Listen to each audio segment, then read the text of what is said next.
Charlie's Angels. They work for me. My name is Charlie. Meet Jill, Kelly, and Sabrina, tempting angels who could capture any man. Charlie's Angels.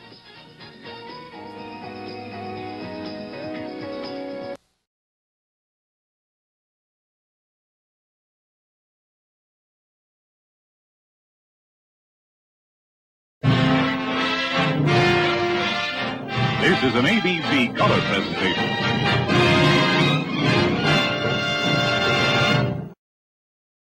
Used to be cops, now they're Charlie's Angels. Money, murder, and mystery, they're in it up to their private eyes. Then, against the most innocent of women, he commits the most ungodly of crimes. Robert Stack hunts the most wanted. Charlie's Angels, most wanted.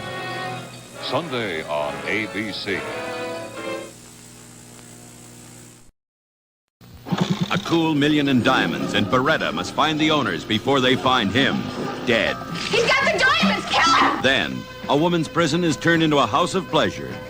I'm gonna be watching you, sweet cakes. Charlie's Angels, right after Baretta. 1/2 hour from now on ABC.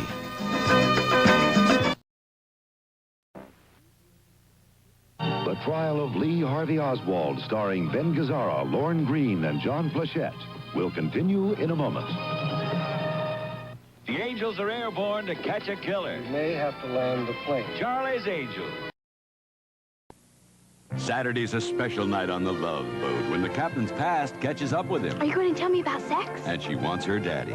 Then on Fantasy Island, an old flame returns to stay. I love you. And the boss finally gets his fantasy to come true. Tomorrow. Tuesday night, ABC is the place. For a dazzling night of new season premieres, as Happy Days takes a special 1-hour look at the events of this summer. It's the season premiere. Then Jack meets his new roommate. The special 1-hour premiere of Three's Company. Possibilities are endless. And Heart to Heart celebrates its premiere with a prize-winning rose that carries a killer's curse.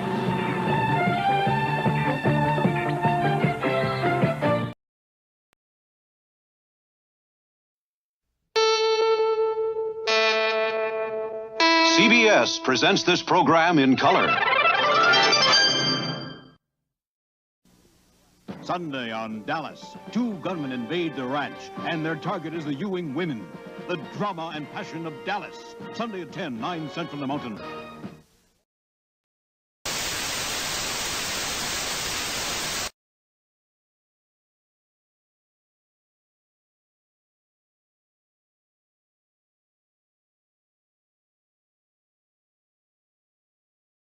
On Lobo, the sheriff poses as a mobster to put a ring of sexy car thieves on the skids. Then Stax goes undercover. Get undressed. To bust a porno ring on BJ Tuesday.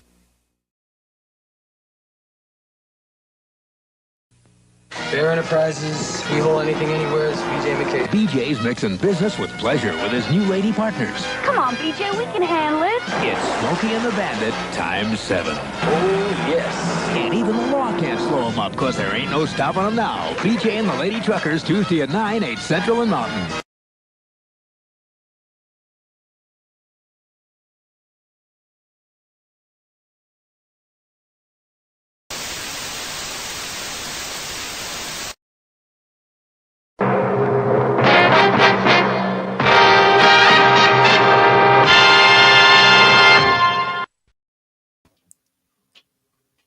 Hey, what time is it? It's Podblast time!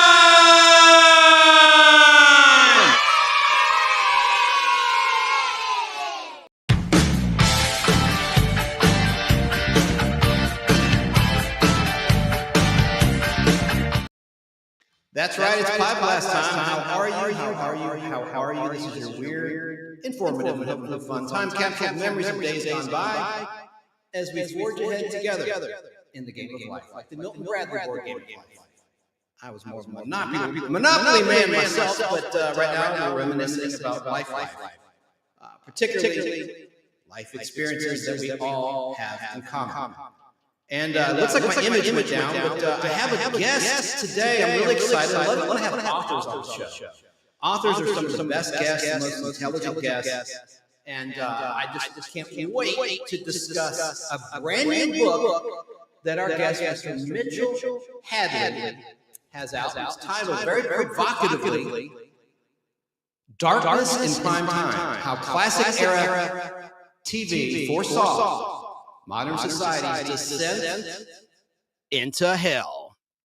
Yes, I had my echo on. Sorry about that.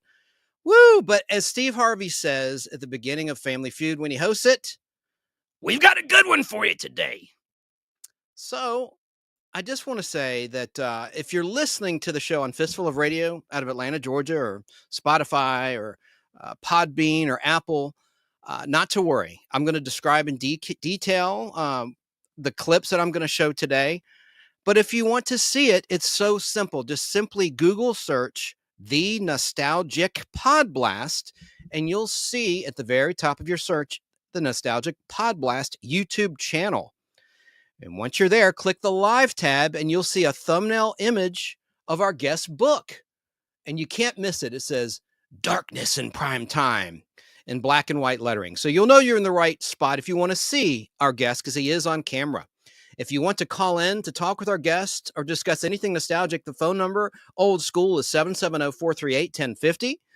Or just simply leave a comment, those that are watching live, and I'll put your comment on the screen. So get your questions ready. But let's wait for our guest to talk a little bit before we get to questions, if you will. Well, he's waited long enough backstage. Let's at long last bring on our guest, the author of these books, The Electronic Mirror, How Classic TV Helps Us Understand Who We Were and Who We Are. He also wrote a novel titled The Collaborator and another novel titled The Car. His latest book is over 340 pages long, and as I said, I want to say it again, it's titled Darkness in Prime Time, How Classic Era TV Foresaw Modern Society's Descent into Hell. So right now, here's Mr. Mitchell Hadley.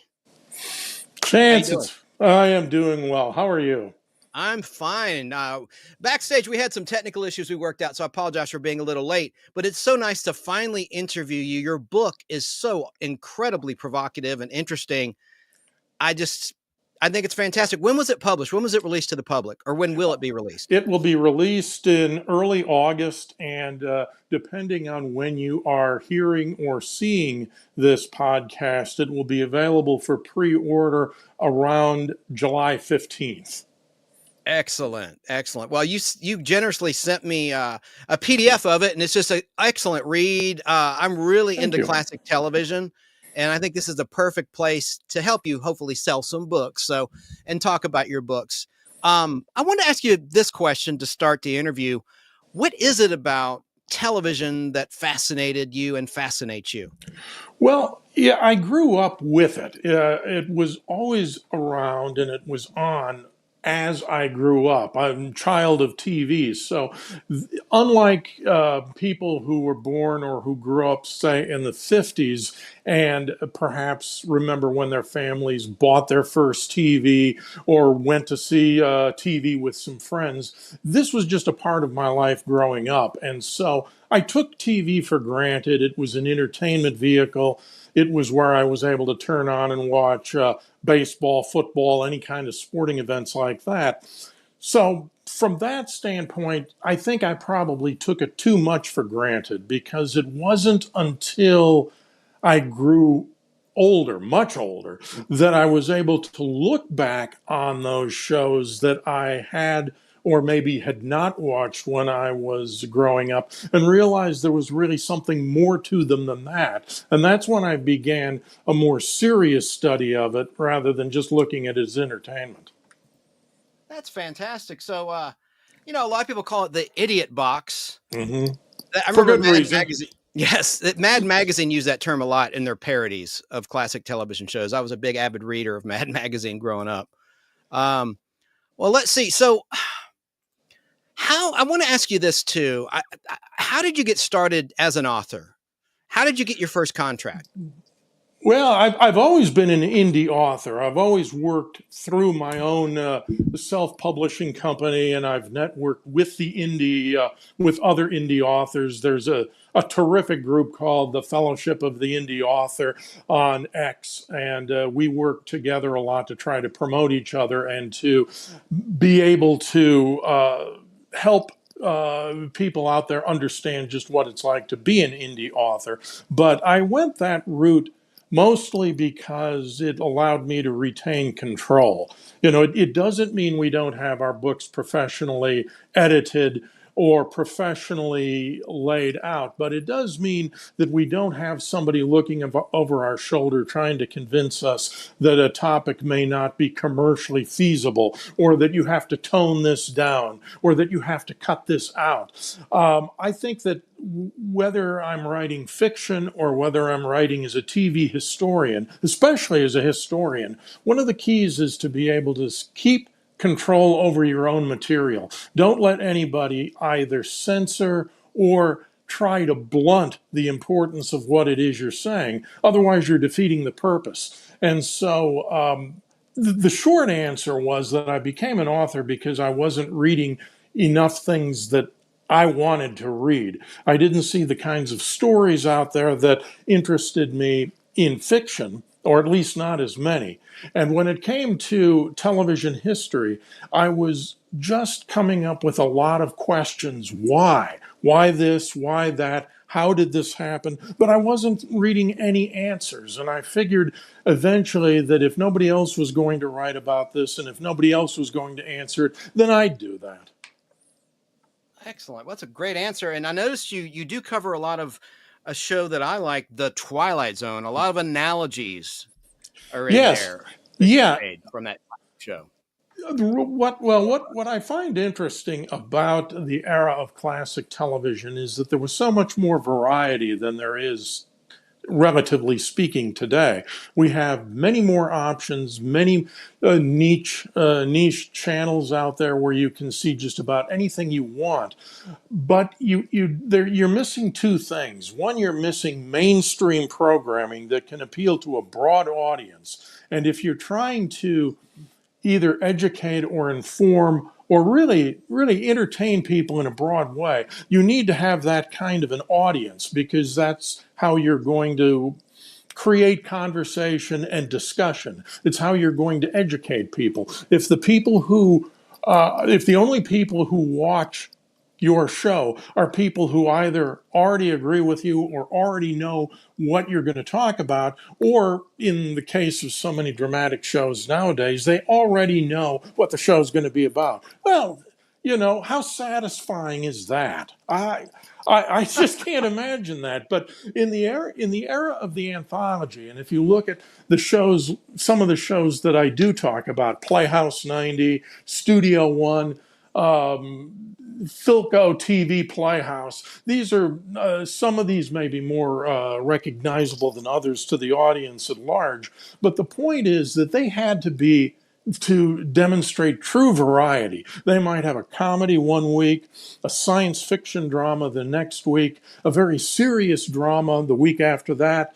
They could go for a romance, period pieces, any kind of thing. But the important thing was it had to be entertaining. And that's what the writers who I write about in Darkness in Prime Time, what these writers had to do is figure out how to present a message without turning the audience off or putting the audience to sleep. They knew that it had to be entertaining as well as informative, as well as to get some kind of a message across. And I think that one of the problems we see on TV, another one of the problems we see with today's television, is that it tends to either be proselytizing, it's pushing one point of view over another, it's setting up straw men and straw arguments, but it's not really interested in engaging viewers to get them to try to think about what they've seen, to question what they believe or to question what other people believe. Now, I happen to think that's a prime function of television, and it doesn't have to leave the entertainment realm in order to be able to do that. But you don't see it very much nowadays, and I think that's a real pity, and that's one of the reasons why I wrote this, was just to be able to tell people what television used to be like. Very well stated. And you used a lot of examples of anthology shows. Yes. I love anthology shows. The Outer Limits, you use some citations of The Outer Limits in your book as well. I think you mentioned One Step Beyond. That's a good one. I like Thriller, hosted by Boris Karloff. Great They shows. are, and I have 3 shows each from The Outer Limits and The Twilight Zone. They do a particularly good job of discussing some of the themes that I write about. But beyond that, they were serious dramas. They could have their lighthearted moments, but they really took what they did seriously. They wrote literate, intelligent stories and scripts. They weren't afraid to push the envelope, get in trouble with the censors or with the sponsors. And that is something that television programs have always struggled with, especially in the 50s and 60s and even into the 70s, was the control that sponsors or network executives might have over the content. Kind of like what it's like being an indie author. And as a result, what happened is that you had a lot of shows that copped out one way or the other. Rod Serling ran into this kind of problem constantly, which is why he went with The Twilight Zone in the first place. Science fiction allowed him to write about topics that were topical and had a serious message, but they were blunted a little bit by having them occur in an alternate universe or in the future. And in that way, he was able to deal with some very serious topics. And the 3 stories that I chose from The Twilight Zone mirror that. They talk about people being forced to make decisions about their lives and how their lives interact with the lives of others and with the state and with the world. They're not easy decisions. They're grim choices. Sometimes the only choice they're given is, what kind of death do you want to have happen? And again, I think that is the kind of thing we don't see enough of nowadays. Obviously, one of the great things about an anthology series where you have a different cast and a different story every week is that there's no guarantee that the hero is going to live through his challenge. You know, Burgess Meredith is on The Twilight Zone this week. Next week, it's somebody else. So does Burgess Meredith survive at the end? Well, we really don't know. That's drama, I think.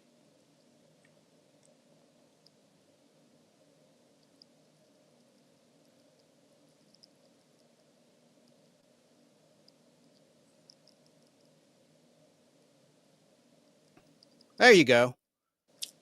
There, can you hear me? I can hear you fine. Sorry about that. I had a little glitch, and I'm back now. I love what you said about being your own boss. Independence, that is the key to freedom. That's great that you can do that. Yes. And you're not emboldened to anybody. So that's really cool. That's what I strive to be as well. What's your favorite genre of television program? I like dramas. I lean toward pretty serious programming, the kinds of programs that really demand that you think about them afterwards. And you don't just think about them in the immediate aftermath, but you think about them in days and weeks to come. You know, a show like The Prisoner is a perfect example of that, where people can't stop talking about that once they've seen a few episodes and they start to understand what it's all about. It raises so many provocative questions, and I love that kind of programming. It's the kind of show I can't watch just before I go to bed because it's going to keep me awake. And at my age, I can't afford that. But but I do. There are a lot of other shows I like as well. My favorite show is the British car show Top Gear, the classic version of it, because it just makes me laugh out loud. And particularly nowadays, we need to have that kind of enjoyment and laughter. And so I love Top Gear. There are sitcoms that I like, Hogan's Heroes, for example, courtroom dramas. So you can appreciate a show that is entertaining and dramatic without having you feel like you have to learn something from it. But having said that, it's, as somebody said once, you don't offer a child a dessert 3 times a day.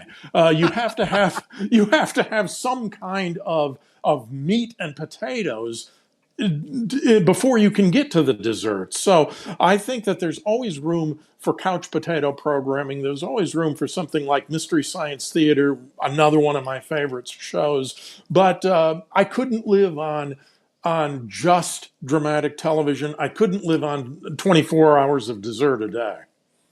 Very well stated. I like the U.S. Steel Hour. That was another good anthology of yes, yesteryear. It was. Mm-hmm. Before my time, probably before your time, but thank goodness for kinescopes and video. Yes. The archive. Well, and one of the interesting things about the U.S. Steel Hour, I'll just mention in passing, is that was really one of television's first docudramas. In the last few years that it was on, almost all of its stories were based on real life stories.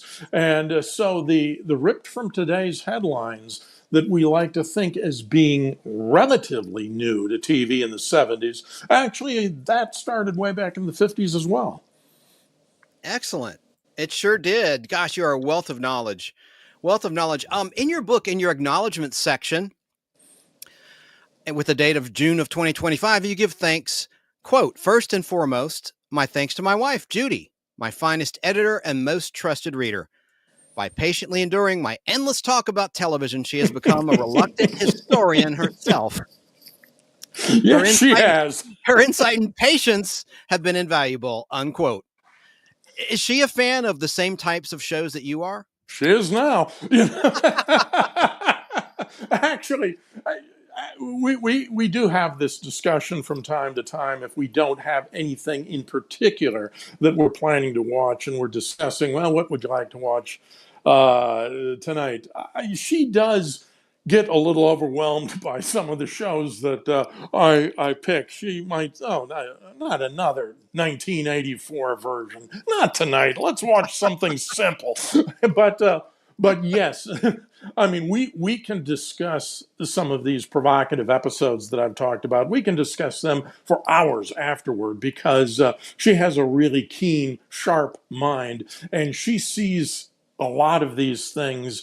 I don't want to say she sees them in the same way that I do. We don't mimic each other in what we think, but she has that same appreciation for these shows, and her ability to look at a program and see beyond what's on the surface and try to figure out what are these people really getting to, and what is that telling us about what the world was like then? What's it telling us about what we've become today? She can really see that well. And what's neat is she spells her name very uniquely. I've never seen this before. Judie. My mom's name is Judy, Judi. And of course, the more common spelling is Judy. Mm-hmm. That's very unique. I like that. Well, it's we've always looked for ways to stand out. So. And I like this quote from your book. Oh, go ahead, sir. No, I was nothing. All right. I like this quote from your book. This is a classic quote. "Necessity is the plea for every infringement of human freedom. It is the argument of tyrants. It is the creed of slaves." It's a quote by William Pitt the Younger, November 18th, 1783. What's the significance of that to you?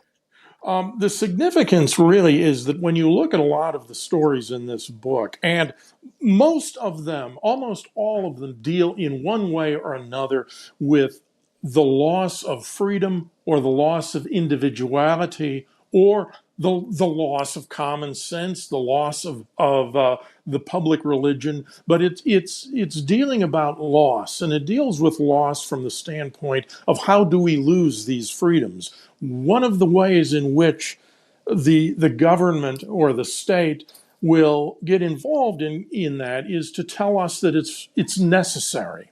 You go back to 9/11, and all of a sudden people had to take their shoes off in the airports, and they had to strip down, and they had to go through X-rays because it's necessary. And the government started doing much broader wiretapping and profiling and more intelligence gathering. It's really, I think, stepping way over the line. And you have something like the Patriot Act. Why do they do that? Well, because it's necessary. And then you have COVID, and you have the masks, you have the vaccinations, the mandatory vaccinations, you have 6 feet apart, you have all of these things. Why? Well, because it's necessary. It's for your own good.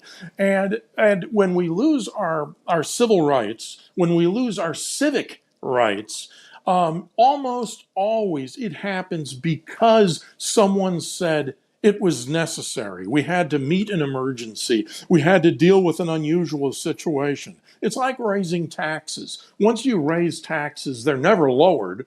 Once you have an emergency, that emergency never really goes away. It's just that the measures that are taken become part of what you get to be used to. And as you get used to them, you just start to live with them, and pretty soon that's the way it always was. And that goes back to Ben Franklin's famous quote about how people who give up freedom in order for security will wind up with neither freedom nor security. Once you lose once you lose freedom, it's hard to get back.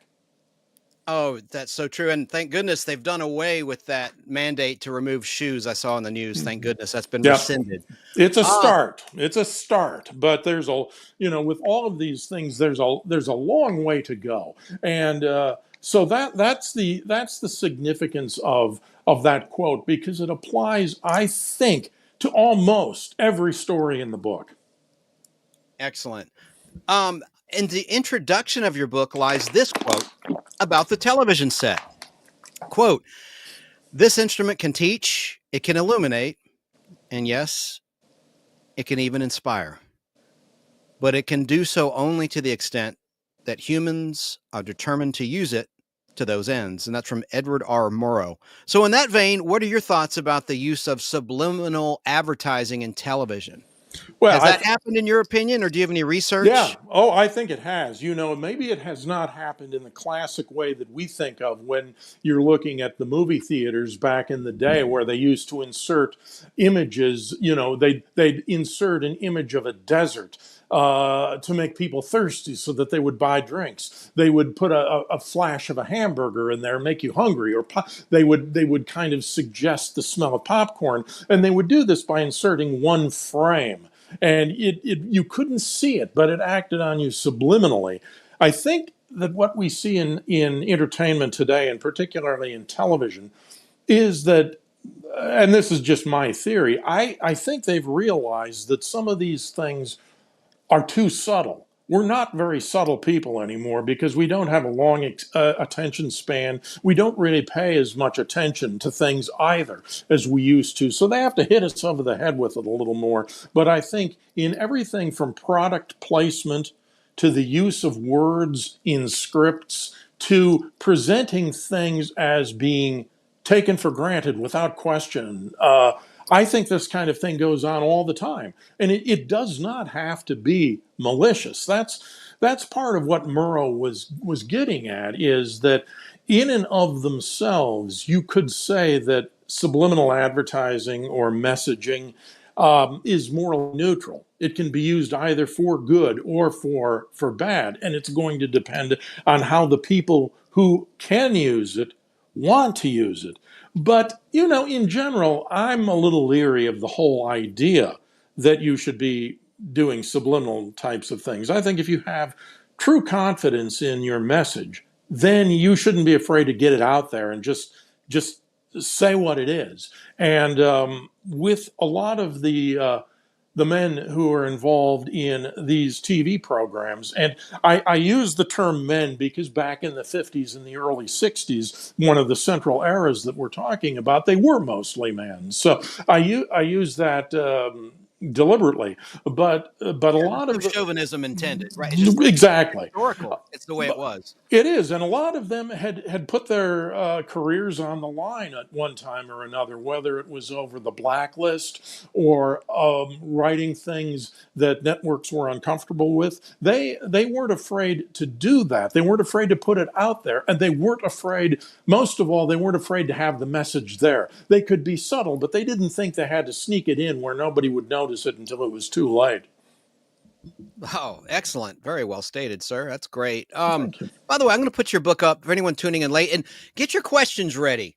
This is our guest, Mr. Mitchell Hadley, the author of Darkness in Primetime, How Classic Era TV Foresaw Modern Society's Descent into Hell. So here is the cover of his book right there. If you want a really good look at it, too, I think the best look you can possibly get is actually having the physical book in your hands, which, of course, you can only do if you purchase it when it becomes available. So if you really want a good look at the outside of the book, buy it so that you can look at the inside of the book as well. That's right. And where can people find your book? Will it be on Amazon or will it be at Barnes & Noble, retail outlets? Wow. Amazon, Barnes & Noble, just about any place, any of the better places that you can buy books online. During the pre-order period, you'll be able to buy you'll be able to pre-order the Kindle version at Amazon. You'll be able to pre-purchase the paperback version of it at some other locations. And the best way to do that is to go to my website, itsabouttv.com. Pretty much exactly the way it sounds. Go to itsabouttv.com. That has a link to where you can sign up for a newsletter and find out when the book is going on. It'll also have links to be able to pre-purchase it from different outlets depending on where you like to buy it. So nothing could be easier. You go there, you check out the book, and you can stay for the TV history material. Excellent. I had another question for you about this, about the descent into hell aspect of your book. In hit television shows like Charlie's Angels and Three's Company, which were both on ABC Network, starting in 1976 in terms of the production time till about 1983, many of the female stars of those programs were clearly not wearing bras in a sleazy ratings grab ploy, which history has deemed as, and I quote, Jiggle TV, the Jiggle TV era. I remember it well. That's why I played so many Charlie's Angels promotional spots on ABC Television Network, mostly voiced by Ernie Anderson, one of my favorite announcers. Yes. But do you have any thoughts on that era of television history? Well, I'm of two minds about it because, as I've said, there is television that is pure escapism, and there's nothing at all wrong with that. And I think that when you look at Charlie's Angels, let's just focus on that one. Why not? But I think that I think that I think that there are things about it that make me a little bit uncomfortable. You know, the fact that so often they're going undercover that forces them to dress in scanty costumes, provocative, different things like that. The jiggle aspects. I'm not a prude when it comes to that kind of thing, but we always talk about the slippery slope, and it is very slippery. And once you say that something is okay, then how far do you have to go before you can say something else is okay, or something after that is okay? I remember reading a story once about how the network censors looked at certain acts of violence, which is quite as interesting as what's on Charlie's Angels, maybe, but it'll do for now. They used to have a quota of how many violent acts a network could have on primetime television over the course of the week, but you would have shows that were grandfathered in from that. So a show like Cannon, which William Conrad starred in, private detective series, ran for 5 pretty successful years on CBS in the 70s. You might have a quota that you could have 3 or 4 shootings in the course of an episode. I'm just making up numbers here, but to try to show you how it works. You might say 3 or 4 shootings in an episode. And there might be an episode where they say, that where the writers and the producers say, well, we really need to have, there is a scene that clearly calls for something more. We're looking at 5 or 6 distinct acts of violence. If we go to this other show that we have and remove 1 or 2 of the acts, we'll still be at the average. And the censors would let that go. So they would play along with an average, and they would play along with a show that had been on for a while, letting that get away with a little more. So you've always had this kind of slippery slope thing. But one of the things that one of the crossroads that television dealt with as far as violence is concerned came in 1968 in the wake of the assassinations of Martin Luther King and Robert F. Kennedy. And all of a sudden, people were really getting worked up over the amount of violence on television and whether or not it had a relationship, a causal relationship to the people who were watching it. Did it make people, especially young people, especially people on the outer margins of society, did it make them more violent? And so you saw programs like The Wild Wild West go off the air as a concession to trying to lower the amount of violence. But if you look at those shows today, if you pop in an episode of The Wild Wild West or The Untouchables or Half Gun Will Travel, any of the shows that at one time were considered the most violent show on television, it's laughable how unviolent they are compared to what we see on TV today. If people thought that violence in the 60s begat violence, I can't even begin to imagine what they would think about the TV that's on today. Now, what do I mean when I say all of this? Simply that whether you're talking about sex or violence, you have a certain amount of permissiveness that you allow. And as you begin to make exceptions for that, the rules become less hard and firm to the point where eventually there become no rules at all. And so in judging Charlie's Angels, you can say that it is relatively harmless today, but then you wind up asking the question as to whether or not that in turn led to a further declination in quality or in standards. I can speculate that it did, and I want to do that without criticizing a show like that, because I think inherently they're probably fine. They're fun to watch. They're very fun to watch. But you also have to ask yourself, when you fit it into the context of the evolution of television and its standards, what was the effect that they had on then? And I think, to bring that back to the book, even though a lot of that is not really what I get into, it follows the same kind of idea, which is this idea that if you allow this, and then you allow this, and then you allow this, and you allow this, pretty soon you're so far away from where you began that you can't even begin to see it. So you've always got to be careful about that. You've always got to look at what the next step is going to be. Absolutely. And that was an Aaron Spelling, Leonard Goldberg production, and they were a winning team of they sure were. Hit ratings winning shows. Oh my gosh. And, you've hit on so many interesting aspects of television history. You seem to be a wealth of knowledge. You must have done a lot of research for this book. And watched a lot of TV, but well, with this book, one of the challenges specific to this book is that there's so little information about some of these programs. It's fairly easy to look up The Twilight Zone and The Outer Limits, and I found some great resources that I could use to augment my own thoughts about those shows. But when it comes to a show like One was an episode of Kraft Television Theater that aired in the 1950s.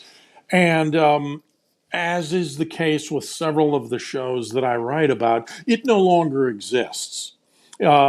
you can read the novel. It was based on a very successful and highly regarded novel, and you can read the novel, but the novel itself has an ending that is ambiguous enough that as a historian I became very uncomfortable about taking the ending of the book as gospel as to how the television play would end. Now, fortunately, in the case of a story like One, the author of the novel also adapted his work for television. An author named David Karp, who did a lot of writing for television and was a very well-respected writer of television shows.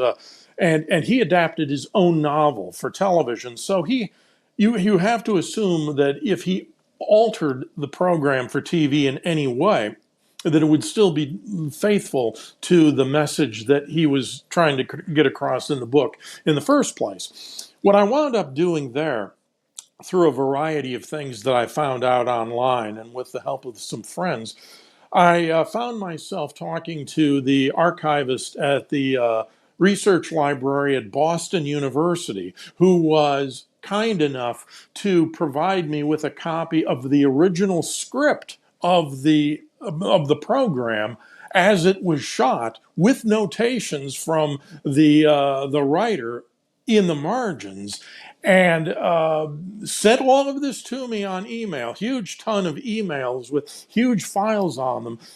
But she got all of this information for me. I was able to read the entire script.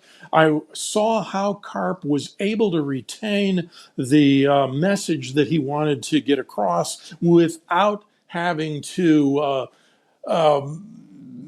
do it in exactly the same way it was done in the book. The book's ending was very cerebral. It was not photogenic. It would have made for a very odd ending for a TV show. So you wonder, well, how did he pull it off?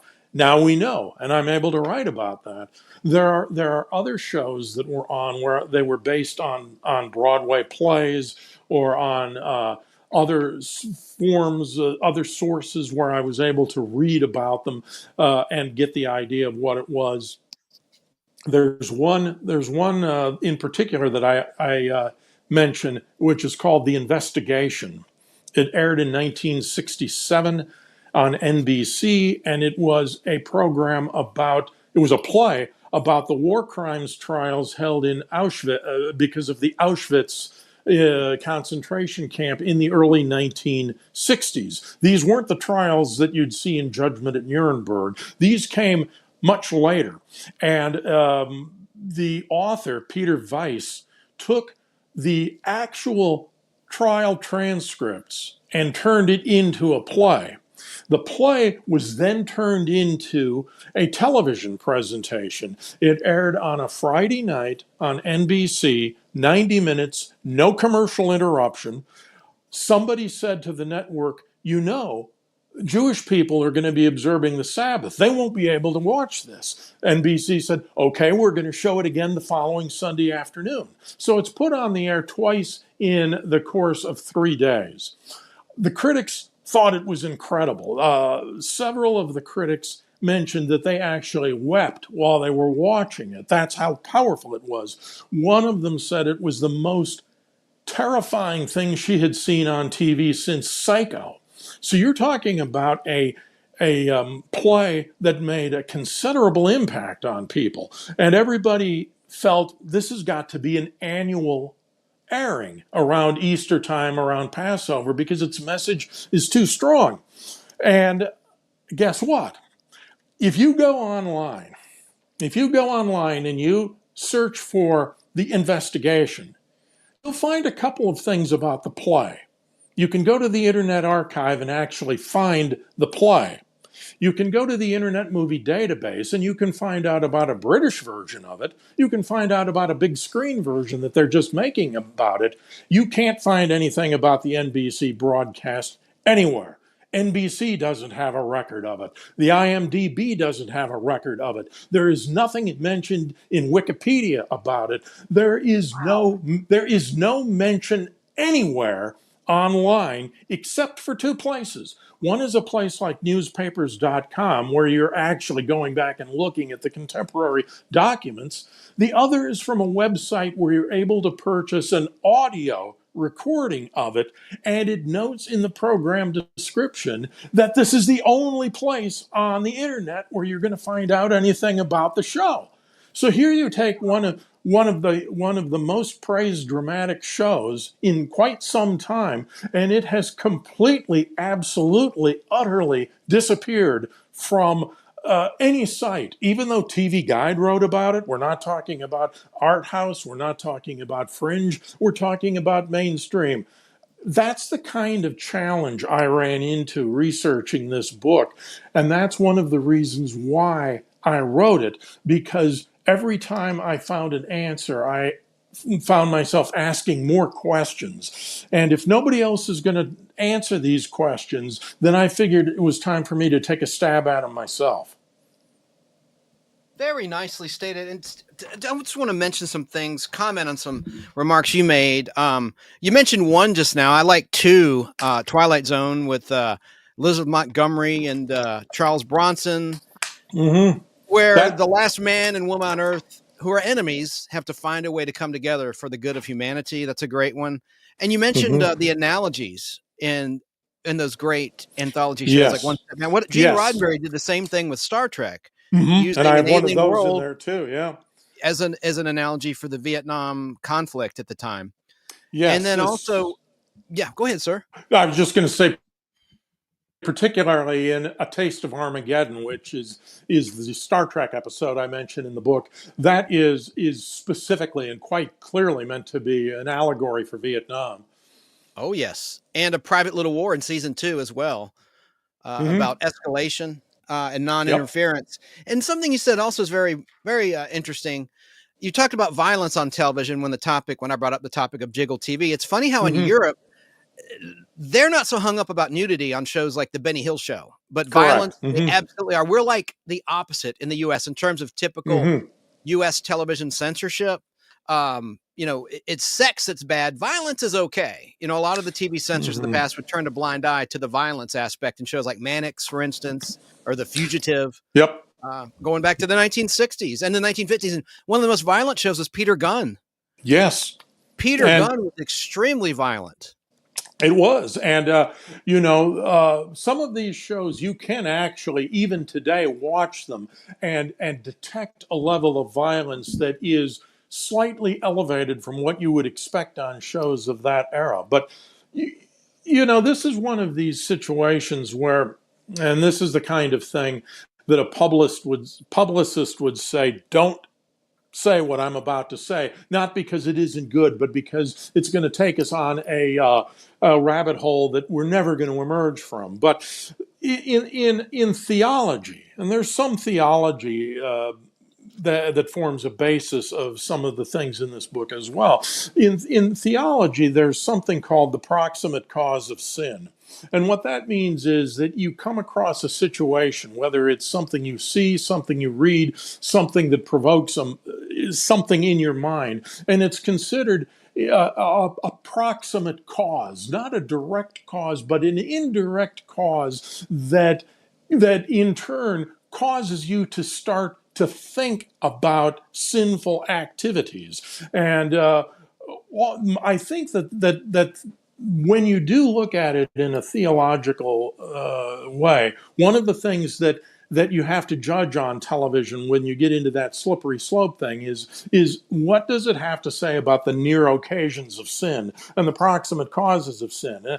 As I say, I don't want to get too much more into that, but I think if you look at Europe and if you look at the United States, and Europe certainly thinks the United States has kind of a puritanical streak, which I will not disagree with, but you also have to look at them in terms of how their cultures have evolved, especially over the last 30 or 40 years, and which culture more clearly defines the kind of a world, the kind of a society that you feel more comfortable in. So when you're talking about sex and violence, you ask yourself which one of these is more harmful to the mind in terms of inducing these kinds of behavior or these kinds of thoughts. They're both bad in their own way. They're both harmless in their own way. And I think that what you just see between Europe and the United States is a difference in how they perceive those kinds of things, which one they see as more or less harmful. I think the answer to that lies in which society do you feel more comfortable in? Yes, indeed. Yes, indeed. We have some questions coming in. I wanted to save them towards the end of the interview. We've gone about 50 minutes. I don't want to keep you longer than an hour. I know you indicated time's not a factor, but we're getting close to dinner time as we're live, so I don't want to interfere with you and your plans with your wife. But let me just put this this gentleman is in New York City. Joe Gutfeld, watching on Facebook Live, asks you, Mitchell, what do you think is the greatest situation comedy ever? Please don't play Seinfeld jokes, but there's no wrong answer in opinions. There is no wrong answer. And this reminds me of a conversation I had with somebody a little while ago where one of the things that you fall back on is the idea that the greatest sitcom of all time might even be something like I Love Lucy. Now, the reason I preface it that way is because I'm not a fan of I Love Lucy. I don't think that that kind of humor doesn't particularly appeal to me, although I think that Lucille Ball is one of the great comedians ever to appear on TV. But in terms of talking about plots that have a wide acceptance, that tell timeless stories, that involve really examining the foibles of the human condition in a way that everyone can relate to. Even though I wouldn't put it on my own personal list, I think that always has to rank near the top on any list of the greatest sitcoms of all time.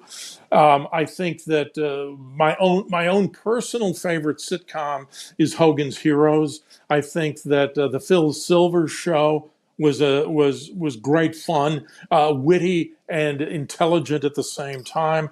I think some of the newer sitcoms, I think Seinfeld has a lot going for it. I would put Seinfeld above a show like Friends, for example, which I'm not terribly enamored of. But I think that sitcoms more closely reflect the cultural mores of the time, I think, than any other kind of television, except maybe the news. And so if you believe, as I do, that there's been a decline in culture, in society over the decades, then I think you got to look at the sitcom as part of the reason why. Things are a little more crude, a little rougher. You have more smart alecks. You have less discipline. It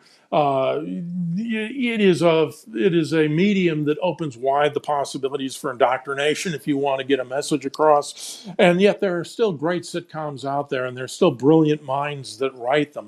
I think that we should never have television without having sitcoms. They can be more intelligent, but we need that. We need something to laugh at.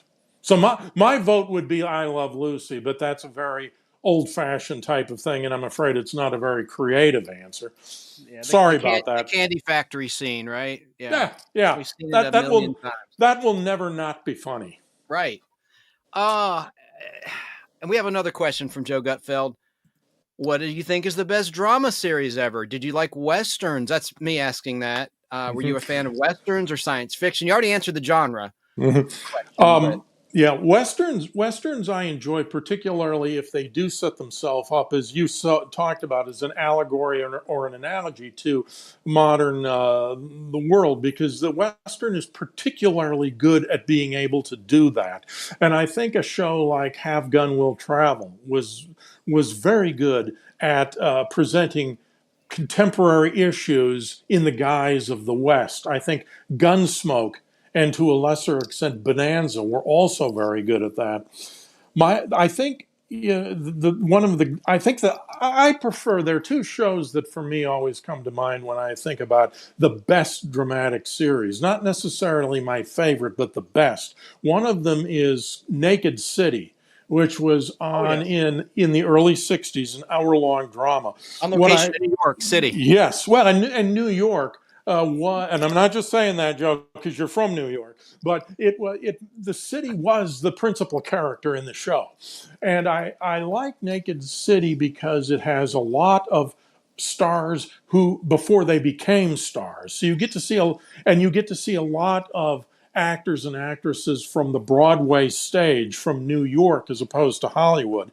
And it presented literate ideas, provocative ideas. It has, for me, what every police show should have, which is a reminder that the police are civil servants above all. They work for the public, and they should never look at the public as an adversary. They should look at the public as who they work for, who they're trying to help. They should never make the public afraid to go to them for help. And that was a very strong message in that you have to look for it because they don't hit you over the head with it, but clearly in the way they act, that's what they believe. So I loved that show, and I also think The Fugitive was a great drama.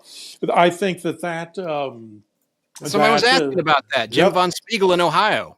The Fugitive is great. It's a great show, and it was very controversial at the time. And I don't know how many people today know this, but it was very controversial. A lot of people were uncomfortable with the idea of presenting as your hero a man who is on the run from the law and where murdering his wife yet, like Sam. Exactly. Based on the real Dr. Sam Shepard. Mm-hmm. Okay. And the by the way, great story about that.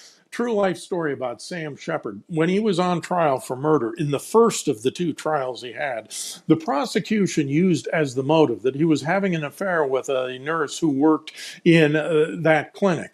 That nurse later got out of medicine. She wound up marrying a man who went to work in Hollywood as a makeup artist, and the show that he worked on was The Fugitive. Oh my God, the irony. You can't make that kind of thing up. But, you know, the idea that you're encouraging people to root for the fugitive and against the police, and you're cheering people for helping him to get away from the police, that was a touchy issue at the time. Yes.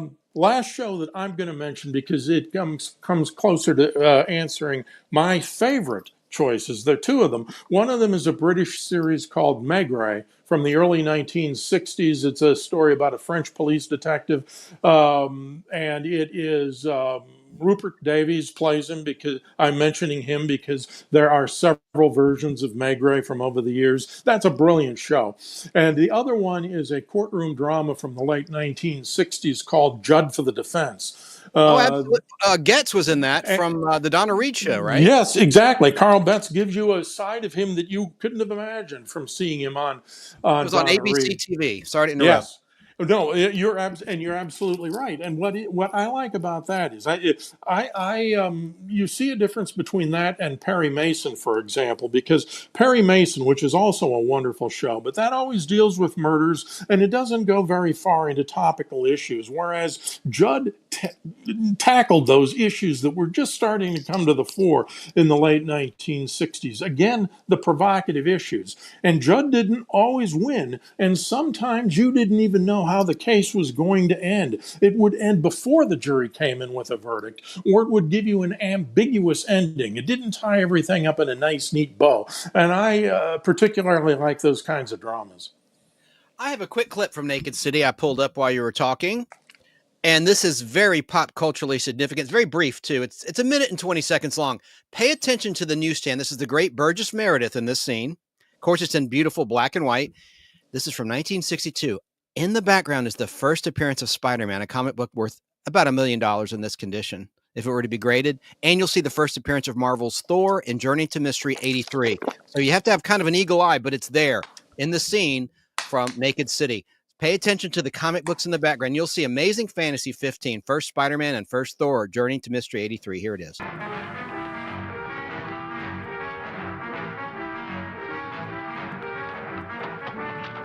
Give me a pencil. Crayon, quickly. Oh, sure. This is me, Duncan Christ. Christ, the great poet. Christ the greatest. Where's your marking pencil? In my pocket. Give it to me. Well, tell a poem. You're a poet. Tell a poem. Dabba dabba dabba dabba dabba dabba dabba, you mean brackish little merchant. Dabba dabba, there's a poem for you. Give me. Listen.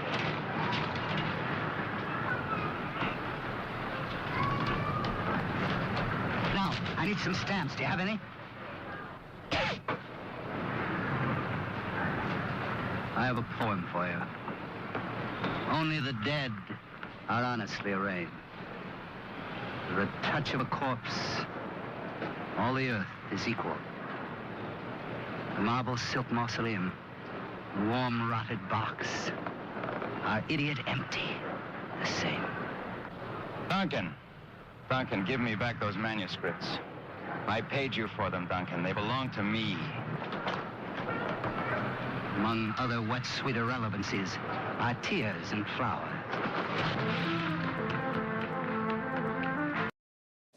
There it is. Now, I think that was actor Herschel Bernardi. Yes. At the end of that scene. But there it was. If you only had a time machine like a la Back to the Future 2, where yes. Biff got the sports almanac, I'd like to go back and buy every copy of Amazing Fantasy 15 and Journey to Mystery 83. Anyway, I digress.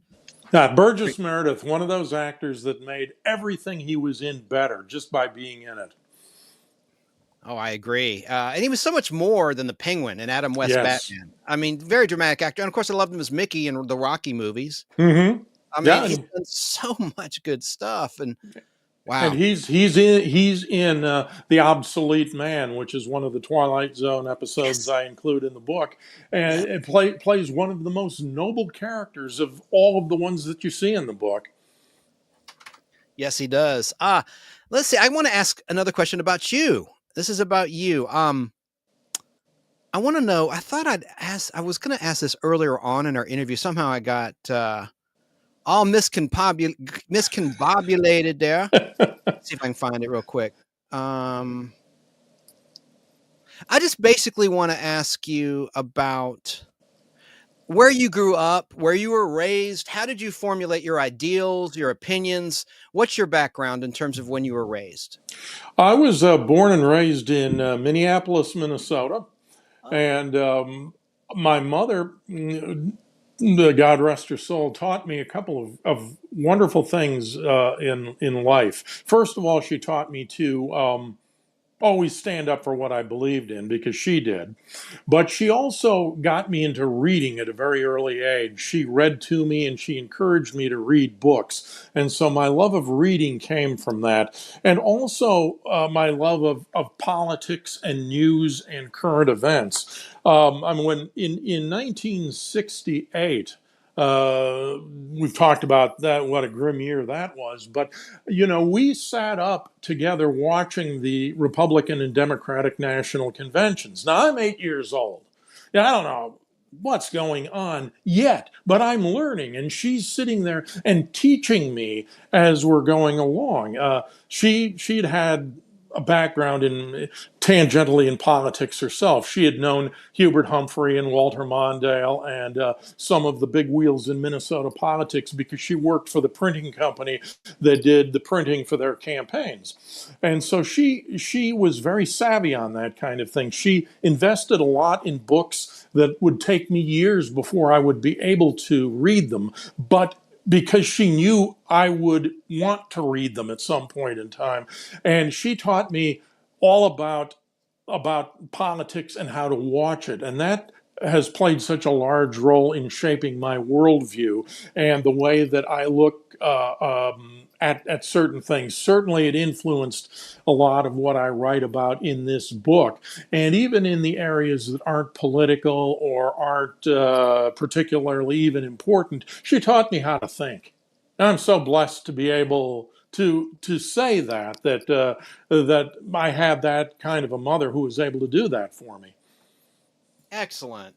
A lot of people are commenting about Perry Mason. Thoughts on the Perry Mason series? Love Perry Mason. I have eased it off of my top 10 personal list for the time being, because I've seen each episode about 20 times, and you do need a little bit of a break. But I think there is only one Perry Mason, in my opinion. That's Raymond Burr, and the courtroom scenes in particular, the last half hour or so of any given Perry Mason episode, are easily some of the most entertaining television that you can possibly find. It's great fun, and you start to think about things. I always seem to be talking about shows that make you think. And Perry Mason is not per se one of those things. But if you start to study Perry's tactics and techniques and learn how he's thinking, you begin to say to yourself, he's working Berger into a trap here. Just wait about 5 minutes from now and he's going to spring it on Berger, and Berger's going to be left sputtering again and asking for a mistrial. So I love that show, and I love the straightforwardness of it, and the entertainment value of it is just sky high. It was. And true or false, there was a color episode of Perry Mason. True. When Absolutely. in the final season, they were thinking if it did come back for another season, it would have been in color, and they wanted to try it out and see how it went. I'll show people in a moment. I'm uploading an image from that episode. Now, the only sole color episode of Perry Mason was aired on CBS at 9:00 in the evening on Sunday, February 27th, 1966. It was episode number 262 of 271 total original Perry Mason episodes, season 9, episode 21. And you've already spoken to the rest of what I'd written about why it was a test to see what the show would look like in color should it be renewed, because all the shows went to color in the fall of 66, all the network shows. And I like Matlock too, which owes a lot to Perry Mason. It does. Yeah. The original version. I haven't seen the new version, the reboot with Kathy Bates yet on CBS. I haven't seen that. One of the things that really made Perry Mason work too is that Raymond Burr had a history as a heavy in the movies prior to that. Meaning a villain. Yeah, for the layman. Yeah. Yeah, well, yes, you're right, especially with Raymond Burr. I should be careful about that word. But yeah, he had played... and they say history isn't funny. I'll be here all week, folks. Forget to tip your waiter. But he, particularly in Rear Window, the Hitchcock movie, he had played a really bad guy. And what happens in Perry Mason, especially in the first year or two, when he is haranguing the witnesses on the witness stand, he brings a menace to that is enhanced by knowing how you were used to seeing him. And as an actor, it's great because he doesn't even need to project it. It's just there because that's how you're used to seeing him. Amen. And on the screen, I'm sorry, listeners, on the screen, I'm showing a little still picture of the case of the Twice Told Twist, the sole color episode of Perry Mason. So you can see what it looked like in color there. Do you remember who the murderer was on the last episode of Perry Mason? That I don't know. I'd like to know. Dick Clark. That's right. In the back of my mind, that piece of trivia was there. That's awesome. and I think Berger only won one case. Didn't Perry Mason only lose one case? Yes, and then it was overturned when it turned out that his client had been withholding evidence from him. It was never turned over on appeal, but he went out and solved the mystery anyway. And so I imagine the case against her was dismissed. But that was the only one. I want to read something from the very beginning of your book, if I may. This is really, really cool. This is at the very beginning of your book. Quote, the future. The future. How often we look forward to it with anticipation and excitement, confident that advancements in science, technology, and education would continue to make things better. There were no challenges we couldn't overcome, no obstacles we couldn't master. Just look at the slogans of the world's fairs of the 20th century. A century of progress, dawn of a new day, Century 21 calling, man and his world, and the most famous of all, the world of tomorrow. Even in the face of economic calamities and despite wars that came and went, there was always a sense, sometimes no more than a hope, that tomorrow was on the way. That next year would be the year that brought peace and prosperity. It was at the 1939 World's Fair that we discovered the greatest modern marvels, television. It had been on the way for a decade, and now, thanks to RCA, it had landed in America. Opening at the fair, Franklin D. Roosevelt became the first president to appear on TV. No longer will we have to go to the movie theater to see our favorite stars in action. Now, they would come to us in the comfort of our own living rooms. Movies, sports, dramas, comedies, musicals, variety shows. They'd all be there for us to see at the flip of a switch. And as we watched, we were treated to symbols of the future, the limitless potential promised by America's post-war prosperity. The latest new cars traveling down modern highways, linking cities throughout the country. Electric appliances such as washers and dryers, refrigerators and stoves, providing comfort and convenience for the American homemaker. We travel to the moon and beyond the stars and more. Providing a better future for our children was no longer just a hope. It was now more like a certainty. There was, however, another vision that appeared on television, that of a darker future, imagined by those who recalled the lessons of history and understood how easily men could turn a future full of hope into one of violence, oppression, totalitarianism, and death. Darkness in Prime Time. This book is a collection of essays reflecting my perspective on how these programs predicted today's surveillance and tyranny. End of passage. That's beautifully written and so. Damn, that was good, wasn't it? You're a great writer. I have my moments. Then you get into the progressive movement and how censorship of ideas came into play. It's really a fascinating essay you put together. Well, thank you.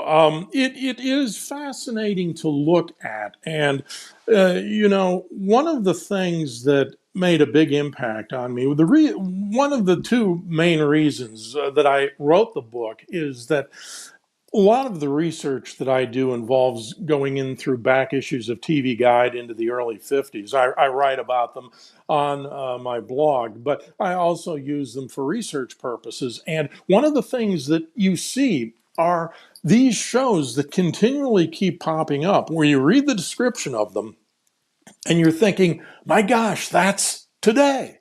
That's what's happening. He's describing this, whatever it might happen to be. And these shows were uncanny in the way they were projecting just a little bit into the future. They weren't going out hundreds of years. For the most part, they weren't science fiction. Some of them were labeled as science fiction or even fantasy. And that's because the critics at the time couldn't fathom that something that they were describing could actually happen in this country. As it turns out, of course, what they were describing was something that, as we read in this book, has already happened. And the idea that these stories are out there and nobody knows about them. And, the more things change, the more they stay the same. And even on a less serious level, if you look at the people who were appearing on the political talk shows in the 60s, if you look at the plots of so many of the shows that were on, they're still talking about the same issues as we do today. There's a commercial for the ABC Evening News. I think it's 1969, and this flash montage, great piece of advertising. This flash montage of all the different issues you can see covered on the Evening News in 1969. What are they talking about? They're talking about drugs, sex, the Middle East, peace, the environment, abortion, taxes, the economy, the president, war. Then it was Vietnam. Today it's the Middle East. Every single thing they're talking about is identical. Yep. George Orwell, 1984, predicted a lot of this. It's almost like a blueprint. It's almost like they're telling what they're going to do in some instances. But I love the 23rd century, the Star Trek universe. Yeah, and the technology that came from that, the flip phone, from the communicator. I mean, it's because there's so many geniuses that watch this stuff, right? And they said, you know what? Let's make that a reality. And maybe there'll be a transporter long after we're gone that scrambles our atoms from place to place. What a concept. Nothing would surprise me anymore. One of the shows that I write about that hits exactly on what you're talking about there. It was a British movie for television made in the late 1960s, and it was called The Year of the Sex Olympics. The Sex Olympics. It's Now, in your book, yeah. Yes, yeah, it is. And you know, for any of you, don't get too excited about it. This is still television in the 1960s, even though it's in England. There's really no nudity and there's not much sex. Although the world that they present is one that is dominated by pornography and passivity and reality television. The three things that have happened in the world, and that it even talks about how, you know, pornography is neutering the sex drive, and you're having to come up with all of these other ideas. And one of the I think it was Mark Gatiss, who is a critic in England on TV, and he was watching the premiere of Big Brother. And as soon as the thing is coming on and they're describing the premise of it, he says, "My God, this is the year of the Sex Olympics." Because that show was talking 30 years beforehand about what reality television would be like. Yes. The Bachelors, the Bachelorettes, all that stuff. Even I like the Battle of the Network Stars. Mm-hmm. Stars are a little tougher, you know, no stunt doubles. You're right. You're right. That was fun to watch, and for a while it was on ESPN Classic. I wish they'd run it again. I should have recorded them all. I wish ESPN Classic was back on again. But I you're know. right. They've even aired White Shadow. I love the drama of White Shadow by Bruce Paltrow. I thought that was a great show starring Ken Howard. Great social commentary like Room 222. I seem to like shows that dealt with high school settings. I don't know, like in a serious way, like Room 222. Or, you know, Mr. Novak, too, which is a series that sadly isn't seen much anymore. They came out with season 1 on DVD, but not season 2. And I did a review of a book written about that series. It's a wonderful series, superb acting, and some very timely storylines in that. Yes, yes. I liked Boston Public, which was out in around 2002-ish. It only lasted a season or two. That was a good show. That was by David E. Kelly around the time that Boston Legal was on. Yes, ABC. and I think Kelly is one of those writers that I think probably would have done well in the age that we're talking about too, because I think he would have been willing to take on issues and discuss them and hope to provoke a kind of response, not poking the bear, but just getting you to think about the issues that he's talking about and respond to it. Absolutely. And of course, he is Mr. Michelle Pfeiffer, for those that don't know. One of my favorite actresses. Wow. Well, good deal all around. Yeah. Yeah. He's a very prolific writer. And, you know, I just think the world of him and the late, great Aaron Spelling. I thought he was underrated. Now, some of his shows were a little cheesy, you know, sensationalism galore, but it worked, you know, it definitely worked. That formula. I like the Mod Squad, you know, that was a good real cop show where these delinquents become cops, you know, when they get busted for drugs. And I thought that was very, very well done.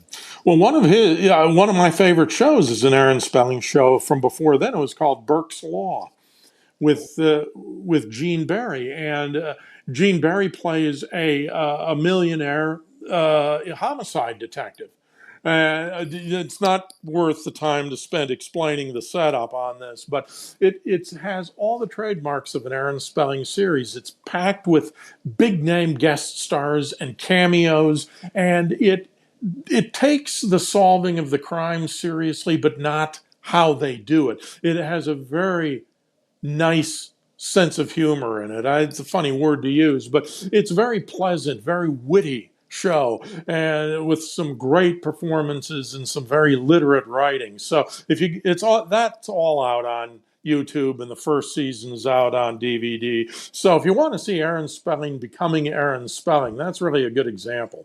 There's so many great lost shows like The Detectives that you can find little snippets of, but not much. Unless I have a huge collection of 16 millimeter film. I found a lot of shows on film that were distributed for syndication that you can't find anymore, that were never released on DVD or Blu-ray, and not yet anyway. Hopefully when you and I talk about and write about these shows, someone will take notice who knows where these archives are, and they'll make them available. But that Room 222 I mentioned, that was a great springboard for a lot of African-American actors and actresses like Denise Nicholas, Lloyd Haynes. He had been in the second Star Trek pilot Where No Man's Gone Before, but the network made changes to the cast, including his role as the navigator of the ship. But anyway, I just love Room 222. And at first they had a dumb laugh track they got rid of, thank gosh. Yeah. Too. That's I don't like completely laugh track. unnecessary. Yeah. And one of my favorite old shows is the Patty Duke Show, before my time, but I've collected a lot of them on 16 millimeter film, and then they were released on DVD eventually, all 3 seasons by Rhino, I think. But And that reminds me of when we were talking earlier about favorite sitcoms and what the best sitcoms are. I should have mentioned The Odd Couple. yes, Because someone in chat mentioned that. Yeah, Esmeralda in Washington State. Good. Yep. Odd Couples, especially the episode where they do the takeoff on Password. And I think that that is a favorite episode, and that is another example, I think, of a very literate, a very intelligent humor that doesn't seem to be as common nowadays as if it ever was common. Maybe that's one of the reasons why the show is so special. And Mitchell, if I may call you Mitchell, we have a question from a woman in Texas. Keeves, as I call her, one of my moderators, says, I was checking out Goodreads. How many books does Mr. Hadley have? Meaning that he collects or that he's written? You mean what he's written, right? I said so at the top of the show, but I assume that's what she means. Yeah. I have 4 with this one that I have written, and I've started working on a 5th, which is going to be back to fiction. I'll be working on a 5th tonight. It's Saturday night. I'm joking. I'll just set you up for these, but if we had the portability and I wasn't afraid of screwing things up, I'd take you for a quick tour of the library, because to answer that second question, my wife and I are both big readers, so there are hundreds of books in that library. One bookshelf completely just for television and media studies. So, do you believe in print? I mean, having it in your hand, not a Kindle device, but you want to read the book, right? I do. That assumption? Yeah, me too. I will read Kindle and I will read PDF, but there's nothing like the feel and the smell of a book. And there's nothing for me like going into a bookstore and just browsing. If I ever have writer's block, that's one of the sure cures for it, is to just go in there and look at books.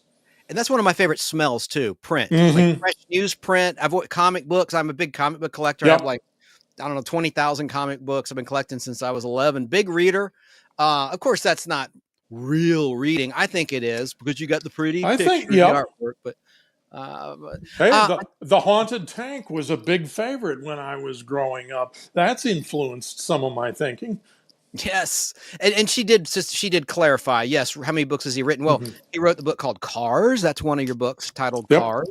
The Car, The Car. I'm sorry, I messed that up. What is that book about? Well, the Car. Cars. The car. Well, the reason the title's important, actually, it's about a car, and it's kind of an existential drama. A man finds a car parked by the side of the road. He sees it there for several days. It's apparent that it's been abandoned. It has all kinds of parking tickets on it, but it's never towed away, never picked up. And so he becomes obsessed with the idea of trying to find out who the owner of the car is, in order to answer the question, why was a car that is still in such good condition and apparently in working order, was the car abandoned? And so the heart of the question really comes down to the owner of the car and what it means to live life in such a way that you don't leave much evidence of your existence. But it's an interesting book. It's very much in the postmodernist scheme of things, I think, because it asks more questions than it answers. And I'm not sure even I believe the answer in it, although it's a very good ending to the book. But I'm not sure if I were a character in the book that I would even buy that. Very nice, very nice. And Joe Gutfeld in New York mentions Murder in Small Town X is one of my favorite reality shows. I'm not familiar with that one. Nor am I. I've seen the title, but I'm not familiar with it at all. And a type of genre show I never got into, no disrespect to it, was the medical show. I just never did, like the Dr. Kildare, the Ben Casey. I did like the one with Chad Everett. Medical Center. Because I loved the theme by Lalo Schifrin, who sadly passed away. He's one of my favorite television theme composers. He did giant, yes. Yeah, Mission Impossible theme. Just an awesome, awesome composer. Another great show, Mission Impossible. Oh my God. Martin Landau, Barbara Bain, big fans. I met Martin Landau on a set. I was working like a featured background role of the Anna Nicole Smith story for Lifetime TV movie. And I was playing a photographer, and Martin Landau shows up for a costume fitting, and we're just one-on-one. And I look at him, I go, Commander Koenig, because he played Commander Koenig in Space 1999 after Mission Impossible with his wife. And we went to lunch together, just one-on-one, got a picture together. It was the most incredible experience, and God rest his soul. He's one of my favorite actors. I had hoped to meet him at the Mid-Atlantic Nostalgia Convention. He was scheduled to appear there a few years ago, and that was the year he passed away, so I did not get a chance to meet him. But I do have Barbara Bain's autograph up there. She's been hitting the convention circuit. That's great. I don't have her autograph. I want to meet her, and she looks fantastic. She sure does. Great actress.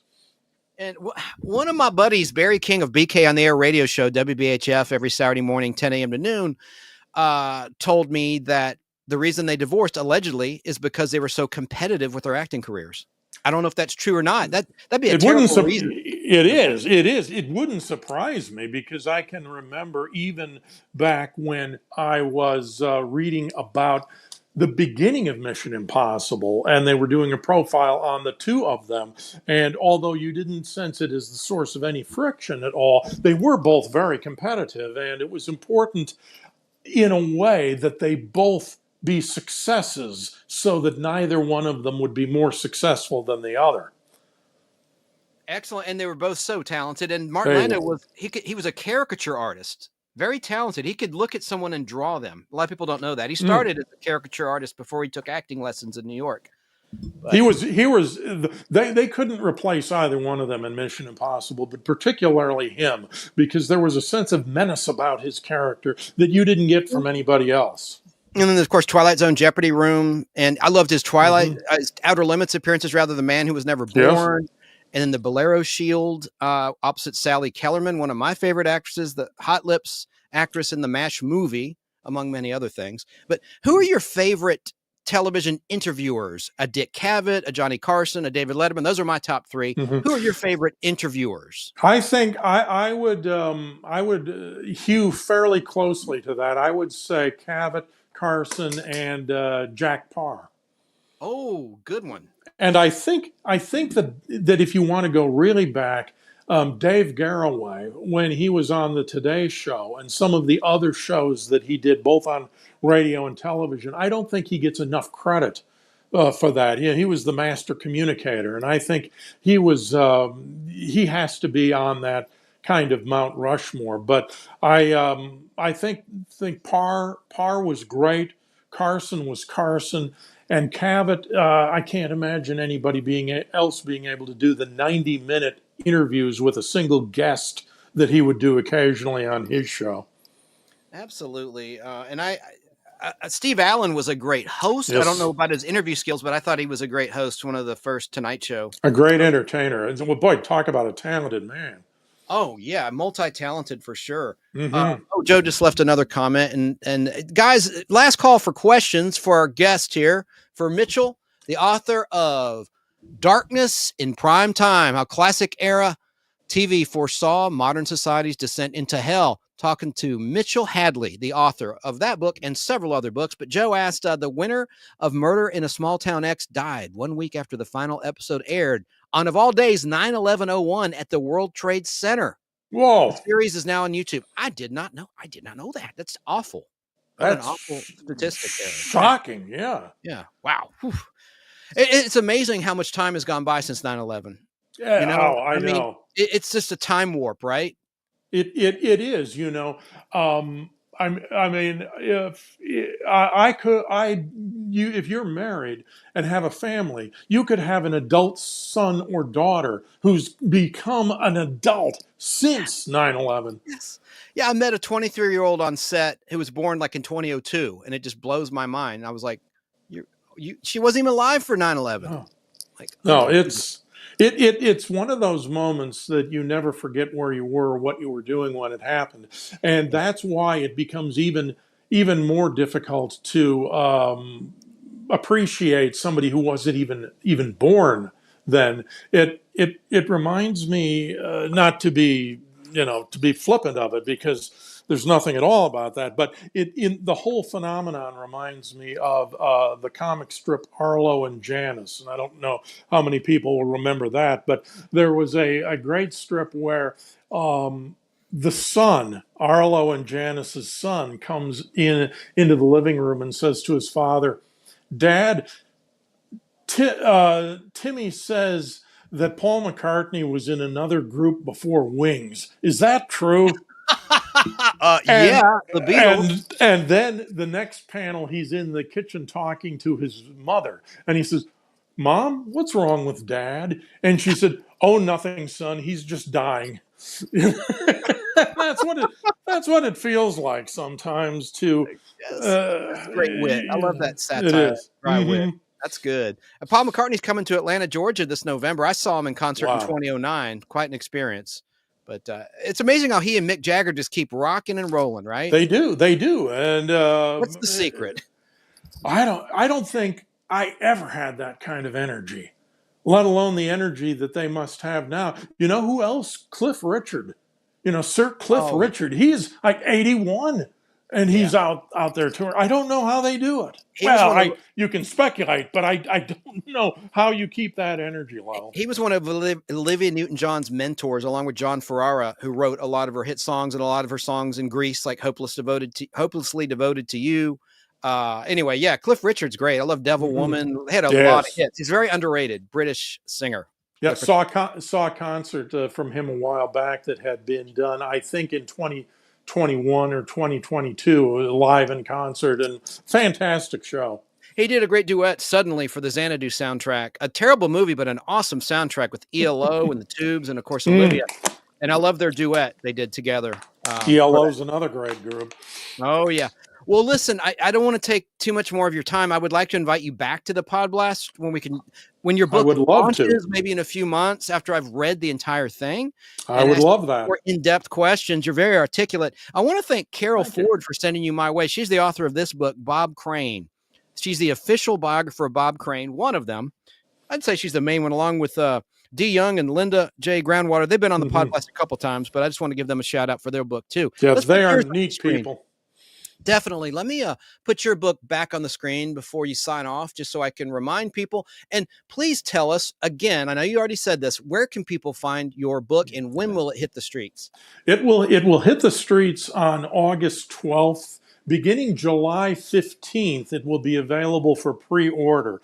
And the easiest way to find out exactly where you can pre-order it, you'll be able to pre-order the ebook on Amazon. But if you want to find out the easiest way to pre-order it, go to my website, which is itsabouttv.com, and there will be links to all of the different places that you can pre-order it. You can also follow the link to subscribe to my newsletter, and I will keep people updated on where and when and how. And also on my website, my email address and links to my social media. If anybody has any questions that we didn't get around to answering, or anything else that they'd like to know, or if they want to ask a question about the blog or old TV, or what happened to me in my youth that I became such a nerd, I would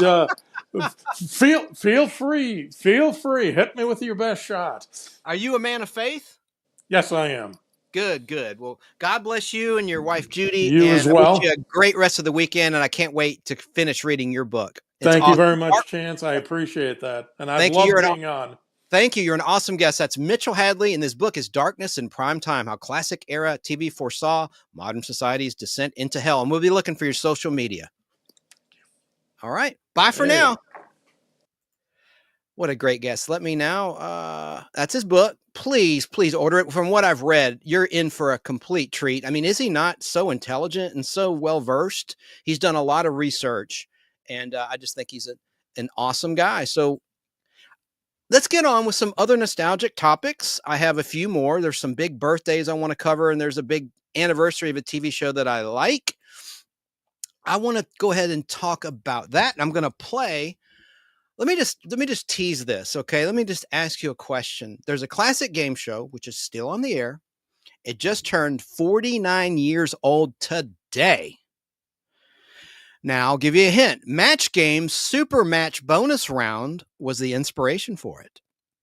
And both Match Game and this show were both created and produced by Mark Goodson and Bill Todman. I'll just go ahead and play the theme song and a clip from this show. Any guesses in the chat? Well, I'll go ahead and reveal the answer. Oh, we have one. I think there's a delay. Family Feud, says Jim Von Spiegel. So does Joe Gutfeld.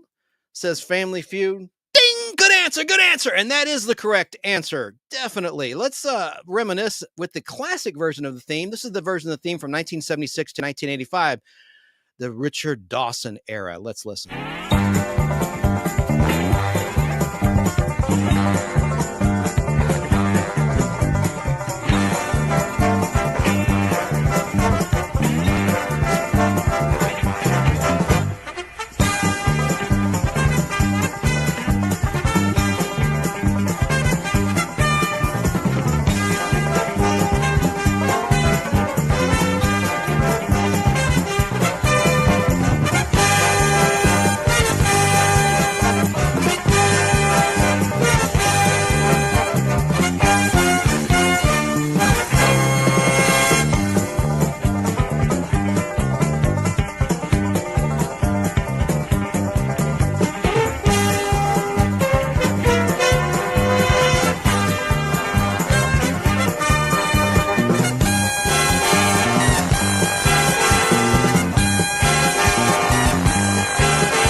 People surveyed. Top 10 answers on the board. Here's your question. Oh, by the way, now's a good time to show you this. I went to a taping of Steve Harvey's Family Feud. We'll get to the history of the show. Not very long. I have an official card. They had like a little dance contest in the audience, and I was one of the people that won. This is what the card looks like that the host reads. Ooh, I don't want to reveal. I have to wait till it airs before I tell you the question. It looks so cool on the back. Point values are doubled.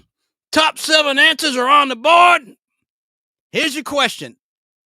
Oh, I want to read it, but I got to save it just in case I'll get in trouble. But this card was in Steve Harvey's hand, and it's a nice thick cardboard. But anyway, well, down the line, I will answer. I'll reveal the question there, and the top 5 answers, top 7 answers. Let me see if this will work. I'm going to try something I used to do. I'm going to play the theme while I tell you a little bit about Family Feud. Let me see if this will work. Can you hear that? It's probably going to be too loud. Hang on a second. I'm trying to remember how to do this. Just a second, folks. Bear with me. Bear with me, please. Here we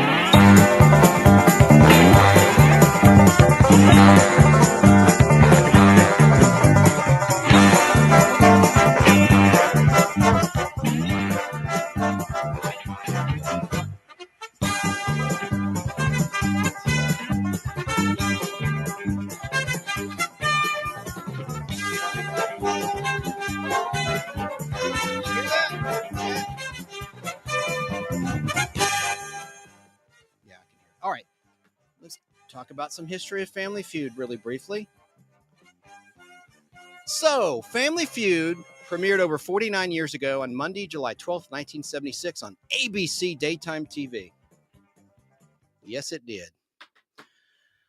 Richard Dawson was the host of the original show, but did you know that Jack Nars actually did a pilot for Family Feud and some others? But, of course, the man that got the job was Richard Dawson, who was one of the hot regulars in terms of popularity on Match Game.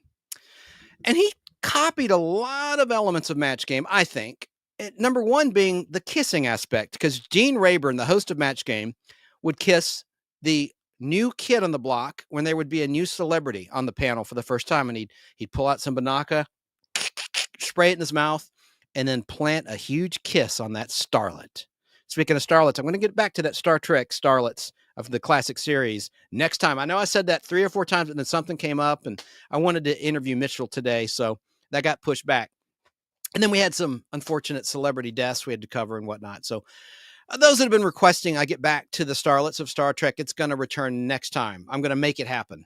Even if I just want to close out season 1, and then we'll do season 2 and 3 down the line.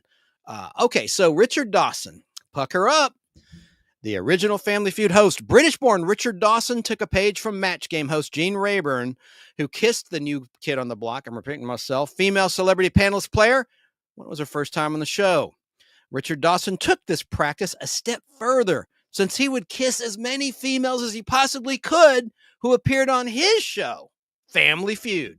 From 1976 to 1985, equal opportunity kissing bandit, as he was coined, Richard Dawson would lay his lips on ladies of all ages, races, and creeds as a way of wishing them good luck, he claimed. When Richard Dawson of Hogan's Heroes and Laugh-In returned to host Family Feud in the 1994 to 1995 television season, he explained in his first show monologue that he was married now to a former contestant named Gretchen Johnson from 1981 on Family Feud, and that he promised his wife that there would be no more kissing of the contestants. Family Feud was a tremendous rating success early on in the mid to late 1970s. So primetime celebrity specials in which stars of hit television shows would play the game for charity on ABC TV like they do today with Celebrity Family Feud. John Ritter, Lonnie Anderson, Larry Hagman, right before the Who Shot JR craze of 1980 hit. The 8 Is Enough cast, the Jeffersons, the Dukes of Hazzard cast, Heather Thomas from The Fall Guy, Heather Locklear from TJ Hooker and Dynasty, as I call it, Dynasty, and many more stars in the prime of their television careers played Family Feud at that time. In 2006, Fremantle Media released a collection of these classic Celebrity Family Feud specials in a DVD set. I want to show that set right now. I have that picture for you, and it's right here. And then we'll look at a little clip of Family Feud. And then we'll move on to another topic. There's a DVD set from 2006. It's awesome. And it's on YouTube. A lot of these have been uploaded and shared on YouTube since pretty much 06. There's some clips that go back to when this DVD set was new. Now, Fremantle Media released this DVD set. And also, there's a first season Mama's Family episode on NBC Primetime, which was written and which aired on Saturday, February 19th, 1983, in which Richard Dawson played himself as the Harper family, including Betty White, were contestants on the feud. Now I want to play a clip of a different announcer other than Gene Wood. Gene Wood was the main announcer of Family Feud. You'd recognize his voice if you haven't heard it, or if you don't know the name, you'd recognize his voice. Well, here's a clip of Johnny Gilbert, who's still alive. He's going to be 100 years old before too long, knock on wood. He's still voicing Jeopardy. This is Jeopardy! But he filled in for Gene Wood, who had injured himself with a chainsaw when he was pruning a tree in his yard. And he was very seriously injured, but he recovered, thankfully. But Johnny Gilbert filled in for him for a while, including the week when Richard Dawson met his future wife, Gretchen Johnson. Johnny Gilbert. And I want to play a clip because he wasn't quite right for Family Feud. He's like, what's the line when it starts? Introducing the Wilson family, Mary, Jessica, Tina, Tony, and Scott, ready for action. And it just sounded like a TV preacher, a televangelist to me. I like him. Now, he's perfect for Jeopardy, and I respect that he's working into his 90s, and he's never missed a day of work, and God bless him. But here he is introducing Family Feud, and it just sounds off to me, I think. And let's look at it right now. I pulled that clip. Here it is. Here's Johnny Gilbert announcing Family Feud. It's time for the Family Feud. Introducing the Duke family. Duke, Alta, Cherie, Kim, and Shawneen, ready for action. And the Vicente family. Bill, Martin, Antoinette, Andy, and Sophia. On your marks, let's start the Family Feud. And now, here is the star of the Family Feud, Richard Dawson. Yay!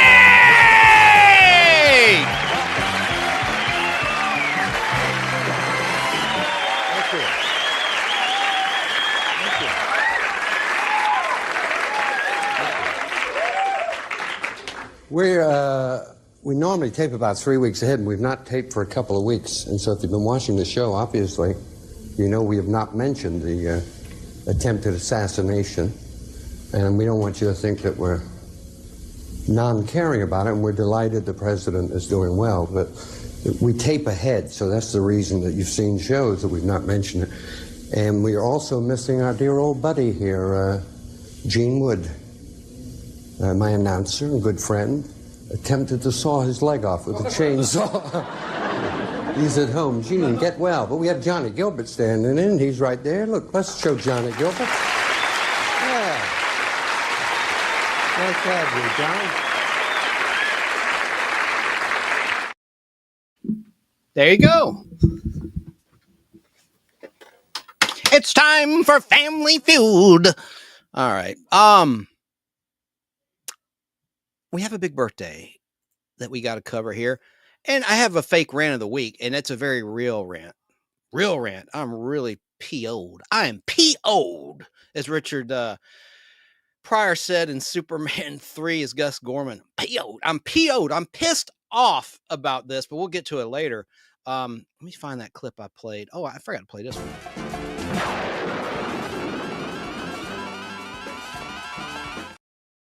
Gotta be number one Jiggle TV, Wonder Woman and Wonder Girl. I know I played it last time. And by the way, I'm going to talk about the new Superman movie in a little bit. Saw it with Al Hardy. I did a review on his channel, Al Hardy Entertainment Al's Place, as well as on my channel after the fact, premiered live. But we did a little review. We both loved it. It's really good. It's not woke, as a lot of the people in conservative talk have labeled it as. That's not the case, folks. You should check it out. It's great on the big screen. It's an awesome movie and has a lot of heart, great acting, but I'll get to that in a minute. I'm not going to be too long with that, but I have some other points I did not mention when I was with Al Hardy when we did a live review at his fabulous home studio at Al's Place. I haven't really looked at the chat. I need to do that. I've been putting the comments on the screen. I just want to say hey to Esmeralda, Sarah in Southern California, Jim Von Spiegel in Ohio, of course, Joe Gutfeld in New York State, Esmeralda in Washington State. Didn't see Kay Moonen in Florida. Probably threw him with this special time. Hopefully they'll catch the replay. And Snarky, my power mods, of course. How could I forget Keebs? Keebler, no sugar. Keebler, no danger, sugar, coat, and truth. And my other power mod, Sarah, of the three. Appreciate that. And yes, Family Feud is infamous for stupid answers. The clip of the September answer is the most infamous moment of the show. Correct. And that's from the Richard Dawson era where, it's a woman. The question was about pregnancy, right? I forget the question. Joe, help me out. The question was something about, name the month. No, that's not it. Name the month when most pregnancies happen, September. No, it was something really, I can't remember. But yeah, because people are on the spot, right? You have to think fast. And a lot of times you never know what'll fly out of your mouth. But yeah, I just want to say hey to everybody real quick. Hello to you, Long. Someone watching on Twitch. Hello to you, Long something. And let me just scan through the comments and then I'll get back on track with the big birthday I want to talk about. And I have a clip of this person. Hello to Geek Culture 101. That was someone that was in the chat. Hello to Skeleton over in England. Very grateful for you being here. And, Mongolian Monster. I wanted to, I didn't want to interrupt my guests, but they're great. They're in Florida. They're live every Tuesday and Thursday night at 9 p.m. Eastern time. Just shooting the breeze. And their specialty, they talk about phenomenon like UFOs, Bigfoot, anything that can't be explained, and whatever people want to talk about. And they don't censor anybody. I want to tell you that. And it's a great, it's a man and a woman and they're friends, platonic relationship, but they live together down in Florida and they're super, super nice. So I want to thank them for tuning in. And let me just scan through again. I don't want to leave anybody out. I'm really bad about that. I had a devil of time with the tech. I was freezing up earlier in the beginning of the show and I was getting all sorts of error messages from StreamYard saying can't connect. And it literally booted me. And so I'm like, please don't stop talking, Mitchell. Please don't stop talking, Mitchell. My heart's going, da-dum, da-dum, da-dum. And luckily, he's a wealth of knowledge, and he kept going at the right time so I could correct the tech. I don't know what happened. It's not my computer. It's StreamYard. Yeah, and thanks to all the asked questions like Jim Von Spiegel and Joe Gutfeld in New York of my guests. Oh, Mid-Size Sasquatch was here. Hello to you. I appreciate you tuning in to the Nostalgic Podblast. You're listening to or watching the Nostalgic Podblast, by the way. All right, so I think I'm all caught up, so we can now continue with the show. Oh, yeah, here it is. Here's the question. Thanks, Joe. 100 people surveyed, top 5 answers on the board. Question: in what month of pregnancy should a woman... All right. In what month of pregnancy should a woman could look pregnant? Right. Let me... That's not written... I get it. It's not written properly. Let me see. 100 people surveyed, top 5 answers on the board. Here's the question. In what month of pregnancy could a woman look pregnant? And then the lady goes, September? Yeah, it's supposed to say what month. Like, obviously, month 4, month 5, month 6. And someone picked an actual month. Okay, it's a hilarious clip. All right, and Richard Dawson could not stop laughing with that contestant, not at that contestant. Okay, so let me get to my little birthday intro music. And this is going to definitely lead into my fake rant of the week. I got a doozy for you today.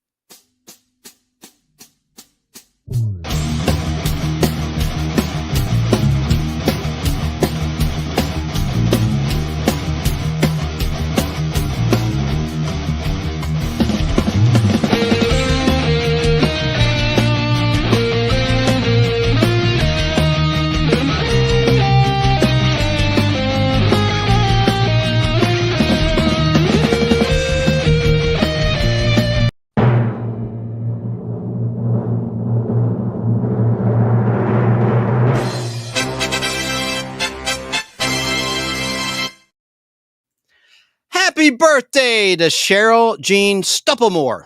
She turned 74 back on July 12th, 2025. Do you know who she is?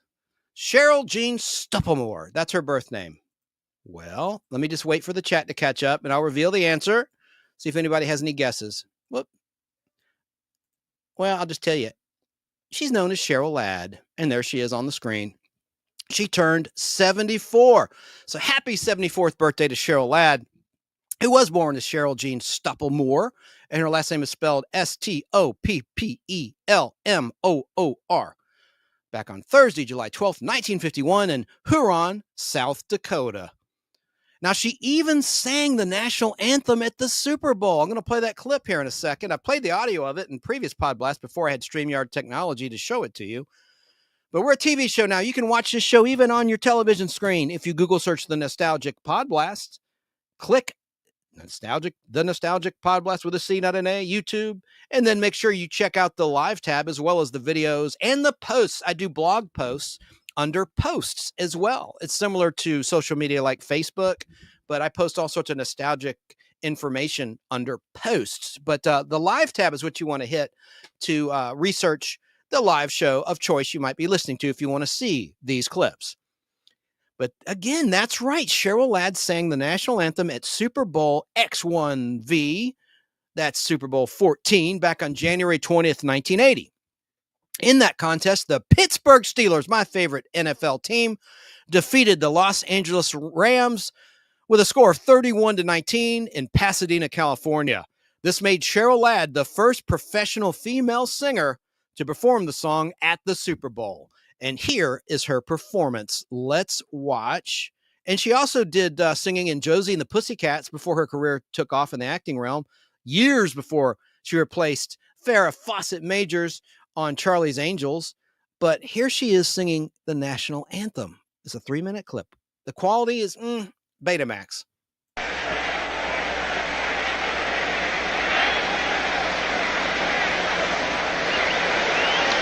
And now, there may be a bigger flag somewhere crossing the George Washington Bridge, but it's not much bigger than that. Looks awful good, doesn't it?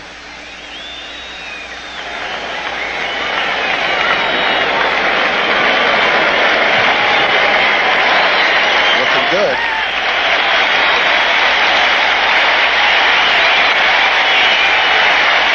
I love it. Over 100,000 people jammed into the Rose Bowl. And now, ladies and gentlemen, it is our pleasure to introduce Director Richard Harris and the Los Angeles City High School Choir and television and recording star Miss Cheryl Ladd. And to Patriotism, honor America America. and show our support for Americans being held hostage in Iran, please rise and join in the singing of our national anthem.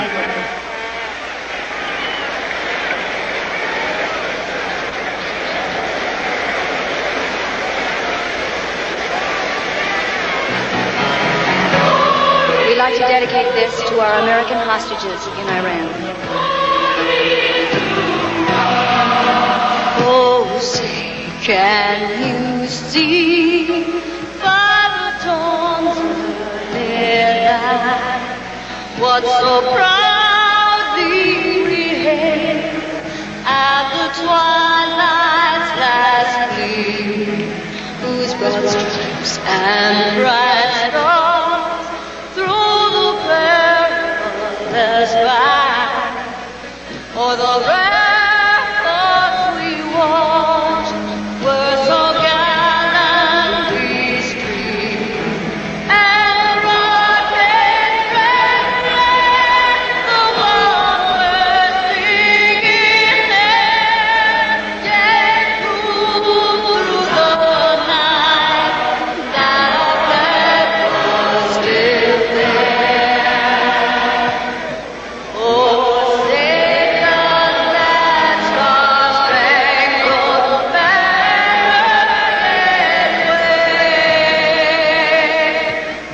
over the land of the free and the home of the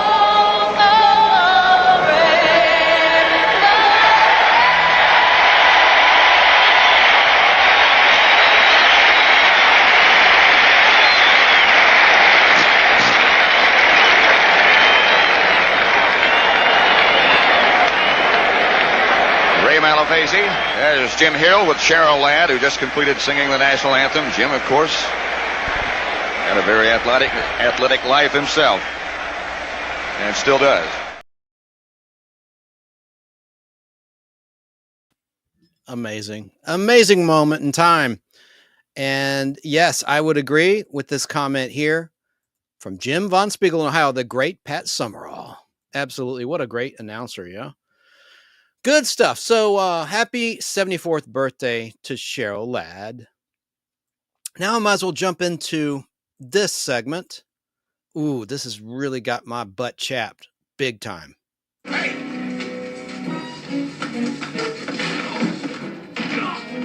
You want to fight? I'll give you a fight.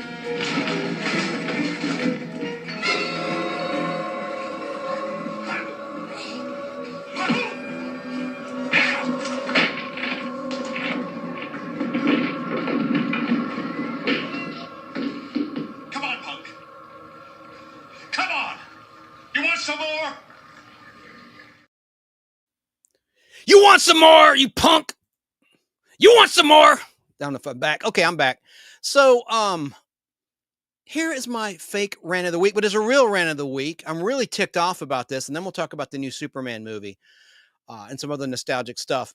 So, for fellow content creators out there who still use StreamYard software, well, StreamYard had a bogus update, and this really affects my ability to produce a quality show. Photos and videos are now in rows of 3 from left to right, so you can't move them anymore. I have hundreds of clips, and I would arrange them in the order of that I want for that particular show. Some I use sporadically, some I use every single week. Well, with this update now, I can only move them to the very top from the bottom. It's terrible. I could, like you would put something on a flash drive, you drag it. I used to be able to drag the video to where I want it to be. No more. Who came up with that stupid update? They give busy work to these people in tech who F everything up, and I'm sick of it. It's confusing and no longer user-friendly. Same with my pictures, and furthermore, when I play a clip, I used to be able to end it early. Now I have to play the entire clip. The only way to get out of the clip is if you delete it. I don't want to delete a lot of these clips. I want to play them on a regular basis. I'm so upset with this update. And at the end of the stream, there's a little pop-up from StreamYard that how did it go? Thumb up or thumbs down, and why? It's getting a thumbs down. And in fact, when my contract with them, my deal with them ends in November, I'm switching. And I already know Al Hardy recommends Restream. And I'm looking at that. He says Restream is great. And they don't limit you on certain things like how many photos you can have and how many videos you can have. I'm really ticked off. So StreamYard jacked up the price and the quality has gone down. They've added some things I liked, like the backdrop, where I don't need to have a green screen to have a backdrop. Yes, I look like Obi-Wan Kenobi as a ghost a lot of the times with like an aura around me. I know it's not perfect, but I like it. So they have, to be fair, done some good improvements. But this latest update really has chapped my ass big time. I mean, I'm livid about it, actually. And I didn't notice it until this morning when I started preparing for tonight's interview with Mitchell Hadley, the author of Darkness in Primetime, How Classic Era TV Foresaw Modern Society's Descent into Hell. Into hell. That is a real, by the way, his book is really good. I didn't read the whole thing yet. I know I already said that, but just so you know, anyone listening at Fistful of Radio, which has conservative programming Monday through Friday in the daytime, this has a conservative leaning, center conservative from his perspective. So, you know, there's that. Just so you know, I think you're going to want to pick up his book. Again, that book is Darkness in Primetime, How Classic Era TV Foresaw Mankind's Modern Society's Descent into Hell. All right, so that was my rant. I'm very, very upset about it, and I can't wait till November to be able to switch to Restream or somewhere else I research, because this is just outrageously bad. I mean, it's really taken away my... That's why the clips might have been slow at the beginning of the show, because I have to go down to the bottom, from the top to the bottom. Usually I have my little ABC intro right there by the clips. I'll put the clips that I want in order so I can just rapid fire, click, click, click, click, click. Now I have to number them and go to the bottom of a list of hundreds of clips. It's a nightmare. It's going to make the show a living hell to do live properly. It really is. And then my image was freezing up. What was up with that? I mean, it was freezing up. I would try to change the camera, and then it booted me. It says, we can't connect to your device. I'm panicking, right? My guest is talking.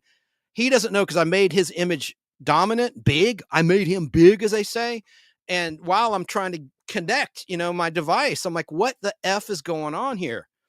I usually don't stream on Saturday afternoon. Maybe it's just volume of people using StreamYard, with their servers or something, but that doesn't make sense. That Bending Spoons company in Italy that bought StreamYard, that mafia-like company that jacked up the price and disregarded my lifetime discount I had. I had a lifetime discount. We promise it'll never go up as long as you stay with us. Well, I didn't know you were going to sell out to this Italian crap company. Anyway, not happy about it. But let's get back. Let me take a deep breath and get back to the nice, happy nostalgia talk and talk about this. I can't play the song because of copyright. But here's an item for you. On Monday, July 12th, 1965, the Beach Boys song California Girls was released as a 45 single backed with the song titled Let Him Run Wild. The classic tune debuted on the Billboard Top 40 chart at number 28, and at the end of August of 1965, peaked at number 3 on the charts, just below the Beatles' Help, and Bob Dylan's Like a Rolling Stone at number 1. And I love California Girls. Have you ever been involved with a California girl? I have. I love California Girls. But you know what? There's nothing wrong with Georgia Girl. Hey there, Georgia Girl. I can't sing today. I like Georgia Girls. But, my favorite girls in the whole country are in the state of Tennessee. I have found that Tennessee, the Nashville area, Chattanooga have some of the nicest women around. Seriously. And I'll never forget this guy, Steve Eaton, I used to work with at Crystal Springs in sales back in the late 90s, mid to late 90s. He told me, Chance, you're going to want to marry one of two different professional women, a teacher or a nurse. Trust me, I married a teacher, couldn't be happier. I didn't want to marry a teacher because my mom's a teacher and people would say, oh, he's got a mommy complex. Now, I'm a mama's boy, but I also love my dad. But I'm a mama's boy, but I definitely don't want to marry someone just like my mom. That's creepy and weird. So even if I married a teacher, I think that'd be strange. I don't know. That's why I never really sought out a teacher. But they say teachers make great wives. So I don't know. Anyway, but California Girls, that's a great song. Remember the remake, David Lee Roth? Did you like that remake? Let me know in the comments. So item, let's move along here. Let me put this on the screen. I've never been married. This ring, I wear this, well, it's an engagement ring situation, but just to clarify. Now let's look at this. I already did a review with Al Hardy, but I didn't show this. It was hanging up on the wall. We got these posters for the new Superman movie, thanks to Dennis, who is the manager of the NCG Snellville, which used to be an AMC theater. It was remodeled to the tune of, allegedly, according to Al Hardy, $4 million to put in new projectors, new seats, and their seats are so comfortable. The buttons are so much easier to use to recline your seat at the NCG as opposed to AMC. The buttons are smaller.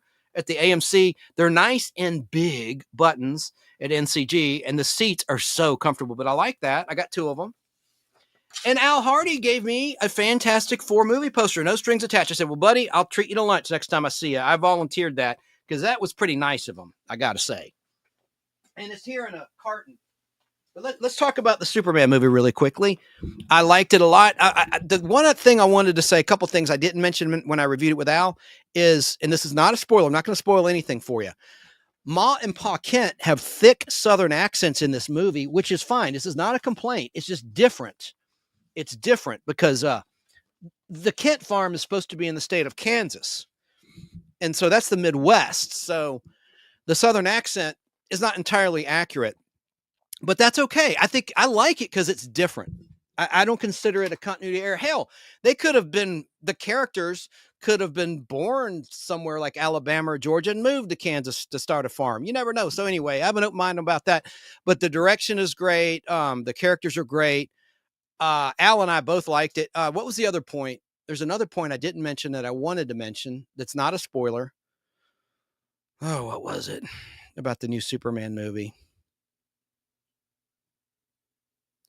See, I didn't write it down.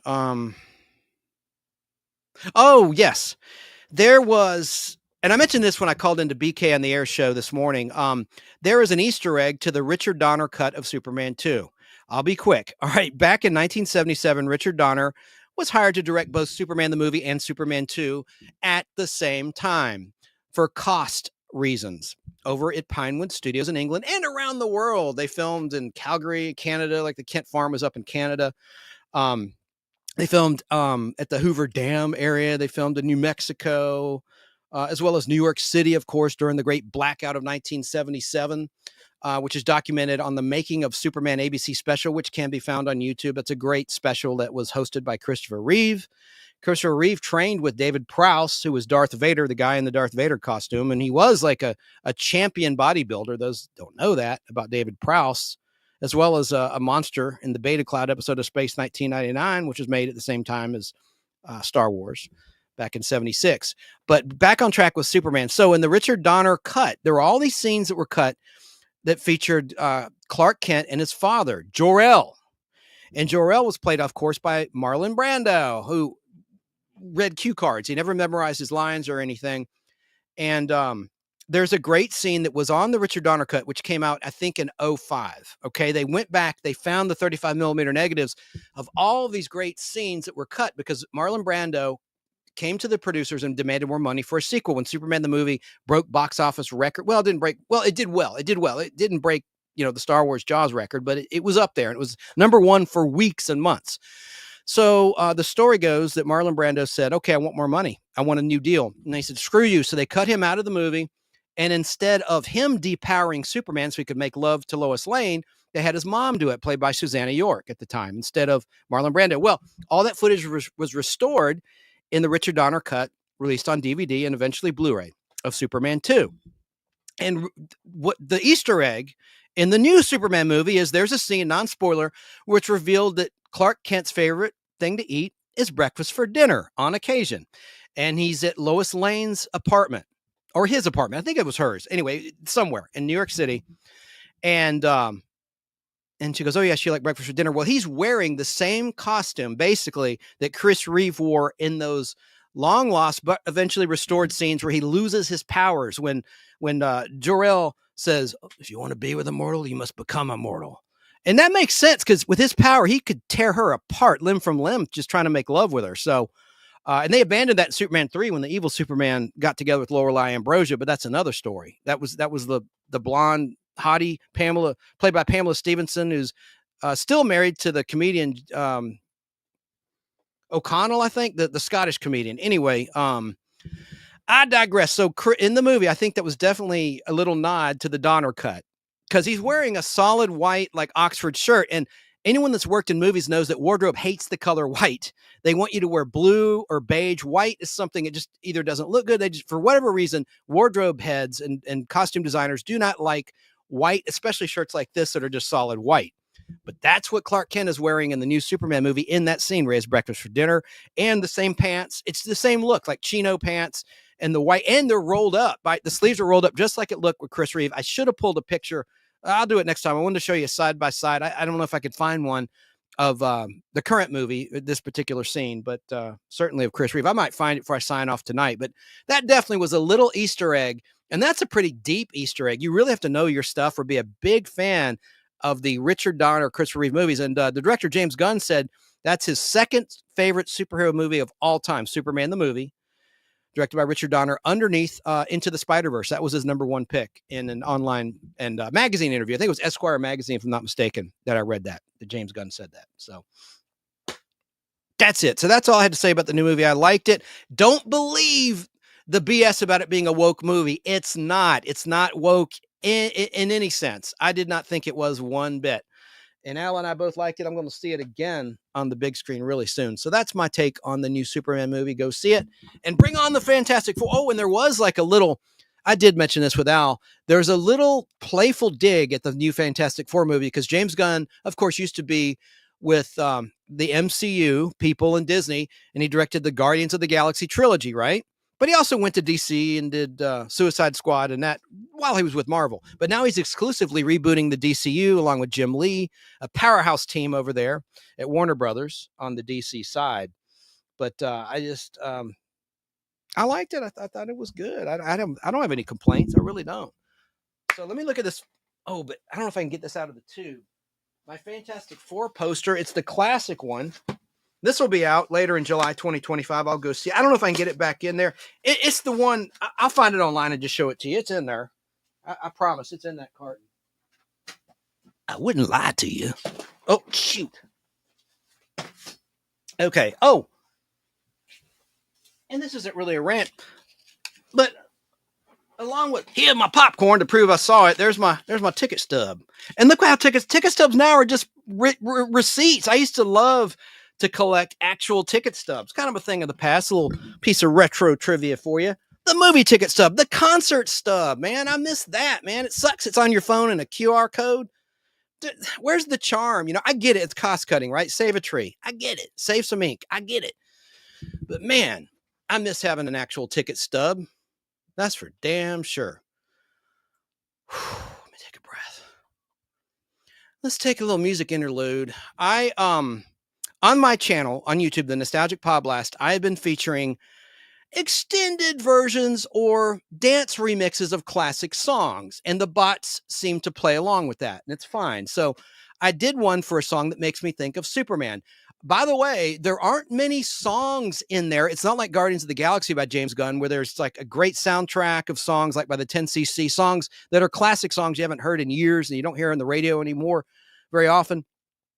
So there's not that. But if there were, I think this would be a good choice for this movie, for Superman. And it's Rita Coolidge's take on the classic song, Your Love Has Taken Me Higher. This is just the melody of it, 52 seconds long. Let's listen.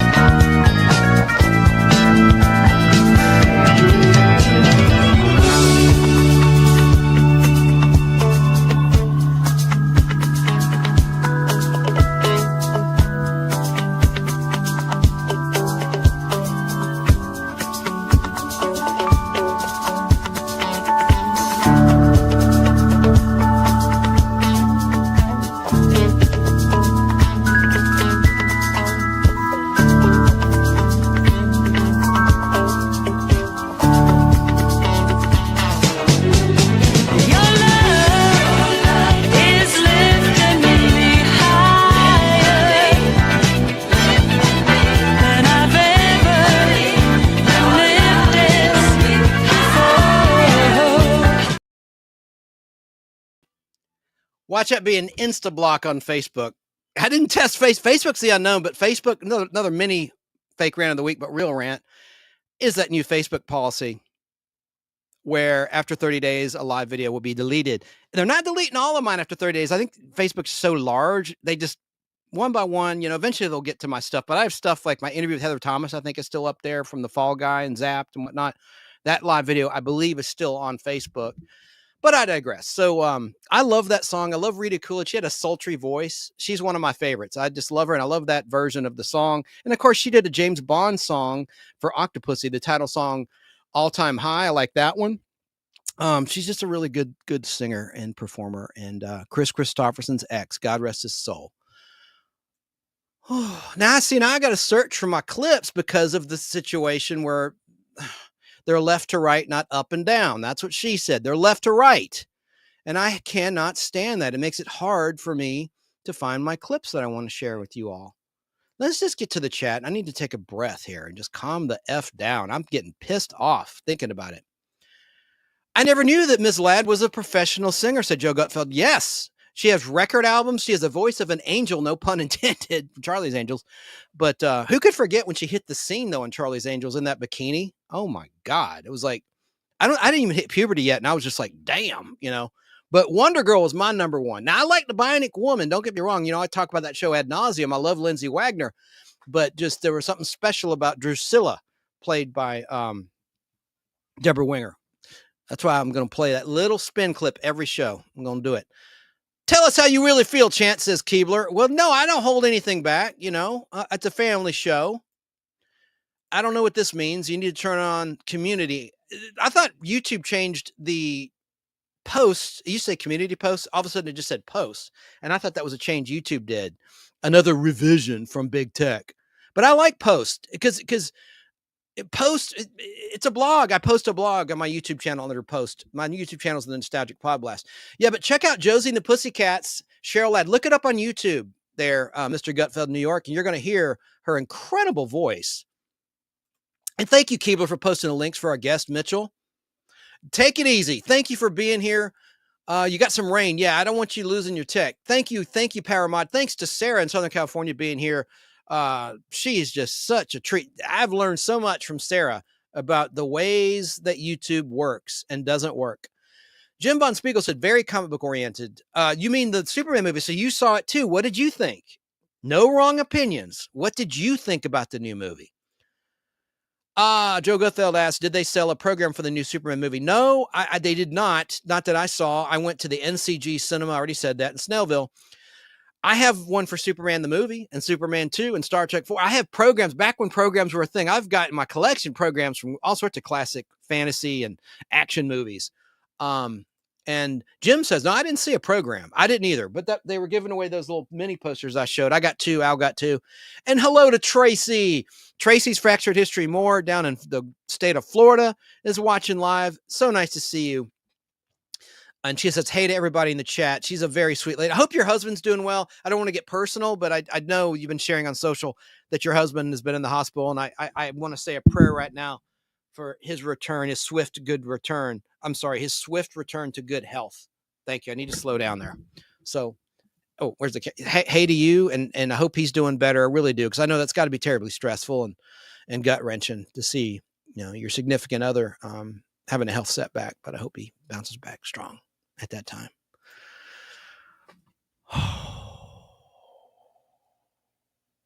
Joe Gutfeld, to my point about wardrobe, he says they meaning movie makers have trouble maintaining the color white. That's why they don't like to use the color white. Yeah. Well, they did with Clark Kent in that scene. And I said, that is definitely a Richard Donner tribute to the awesome scene. It was so much better with Marlon Brando depowering Superman, and he gives Lois Lane a look. It's the only interaction between Margot Kidder and Marlon Brando. His ghostly head is staring her down like a stare of shame, and she's in his Superman t-shirt as if they've already done the deed before he lost his powers. It's confusing, but anyway, she's naked from allegedly from like the waist down, just wearing the blue Superman shirt, like up to her knees in the Richard Donner cut scene, which was put on the Donner cut.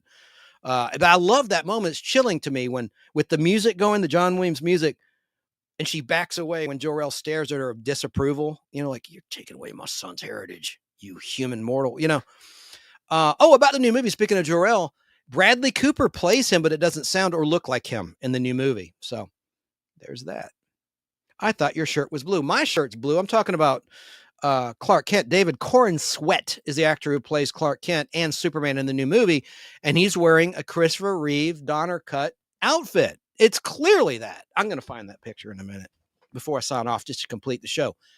Joe Guff says, I've never seen the Richard Donner cut of Superman 2. You should. I'm telling you, there's so much more of the villains. The missiles released the villains from the Phantom Zone.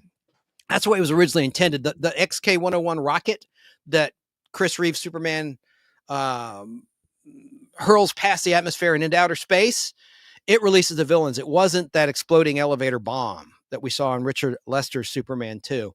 Thought that was cool. There's other things too. He does the turning back time at the end so that Lois forgets that he's Superman. That was the original intent before Warner Brothers fired Richard Donner and replaced him with Richard Lester.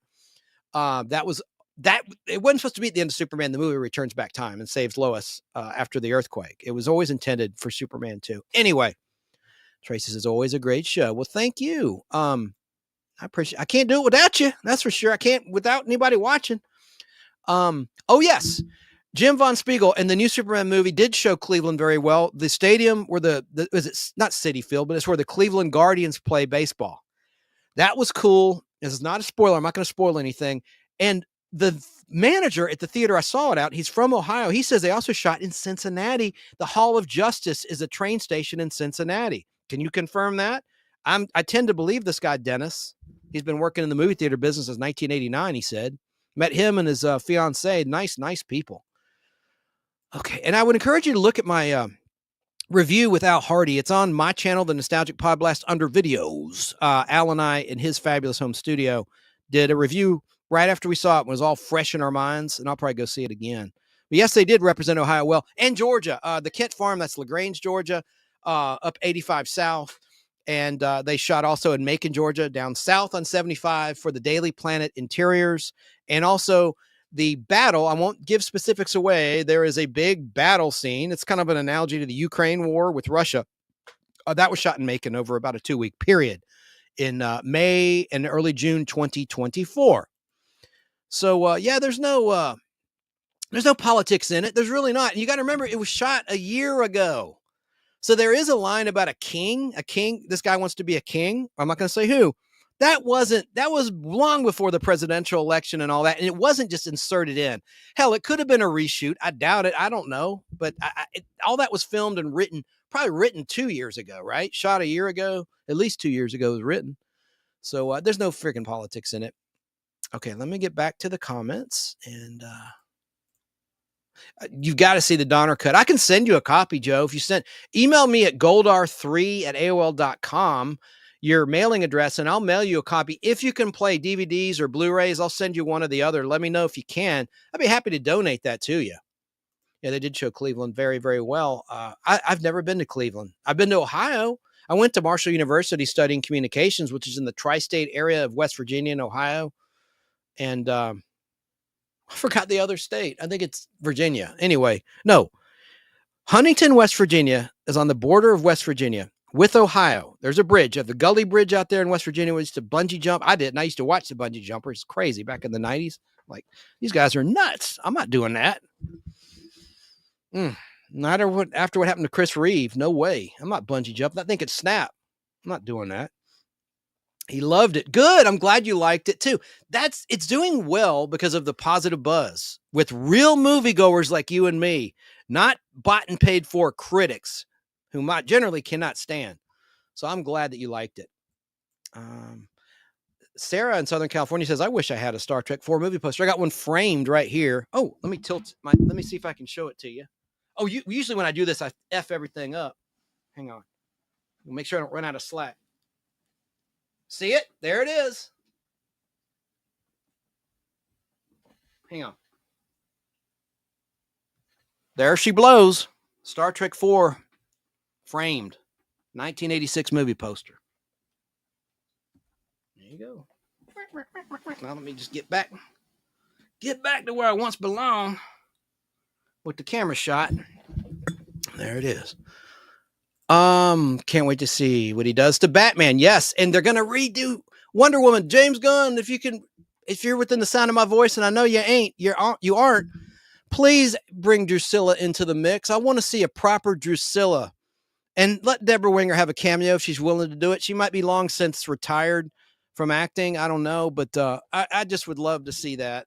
And I put on my YouTube channel her classic appearance from September 1993. It was the 5th Late Show with David Letterman on CBS from Friday of that week, and she reprised her role as Wonder Girl. She donned the costume again in a funny little moment, a funny bit, and Paul Schaefer and the World's Most Dangerous Band, CBS Orchestra, did the Charles Fox Wonder Woman music and the Wonder Girl music. It was just a great moment, and I put it on my YouTube channel. And I hope it's okay with Letterman. Letterman has his own official YouTube channel titled Letterman that he launched back on February 1st, 2022 to celebrate 40 years of the debut of the NBC Late Night with David Letterman program from 12:30 a.m. when it originally aired to 1:30 a.m. on NBC after The Tonight Show starring Johnny Carson. And Tracy says, I love you, Chance. I love you too. You're a very sweet, knowledgeable lady. I like smart people, and you're one of them. You're a nice lady. Like Jackie Gleason said in character on the Jackie Gleason Show. Joe Gutfeld said, I like Ms. Ladd. My favorite actor-singer is Stephanie Kramer from the TV series Hunter. Yes, she unfortunately had really dated 80s hair all the time back then when that was new. And I mean no disrespect. You know, you can have your favorites. I have mine too. And I don't mean to insult the lady. By all accounts, she's a really nice person, but that's not her fault. That's just a sign of the times. And the hairstylists, they just poofed her hair up something crazy. Yes, it is, says Jim Von Spiegel.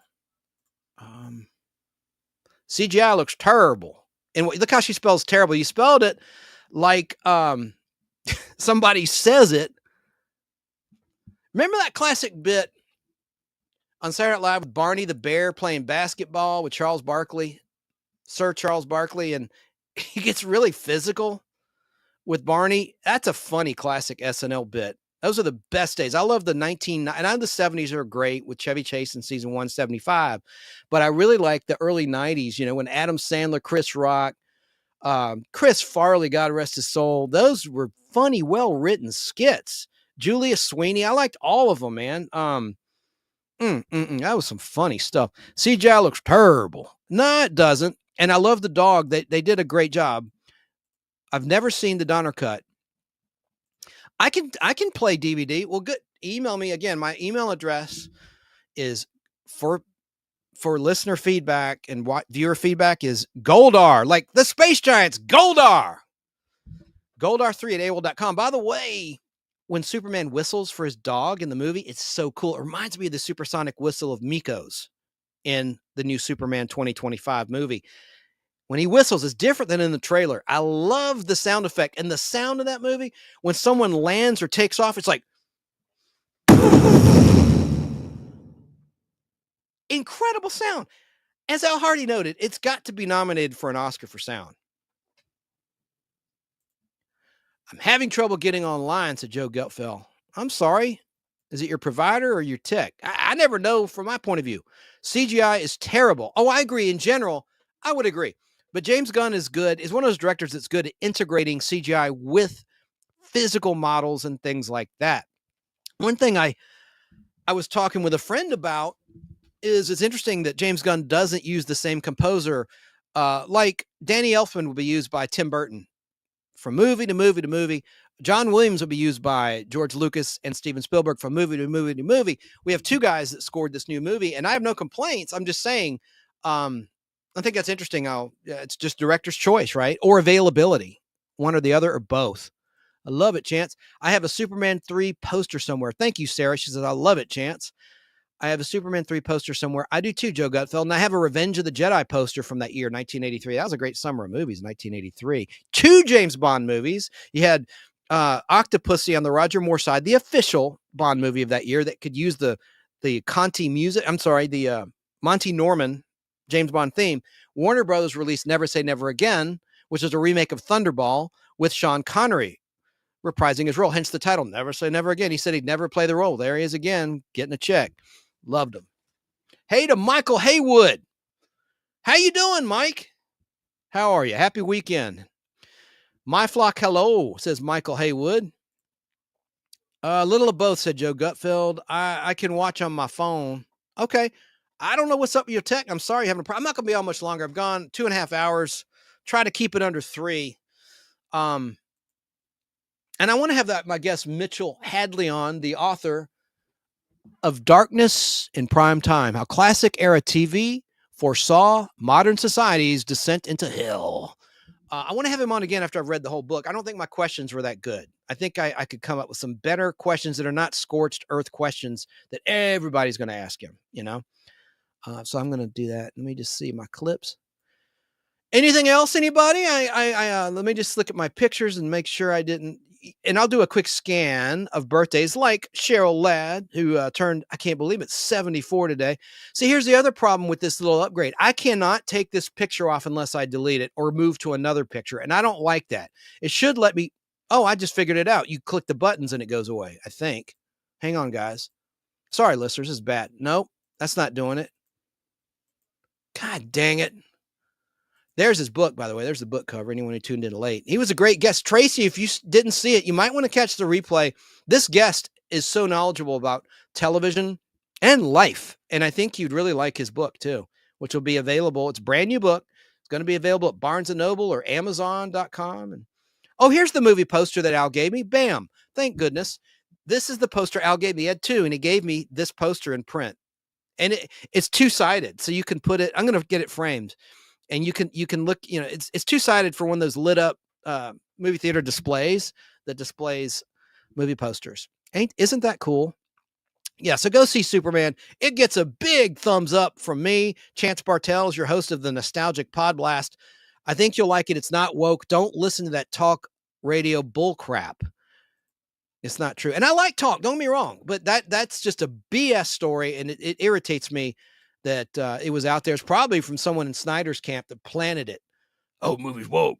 Report that, trying to sabotage the success of the movie. So stupid. They even had a funny little parody of internet trolls making monkeys out of them in the new movie. I love that. That was really clever and cute.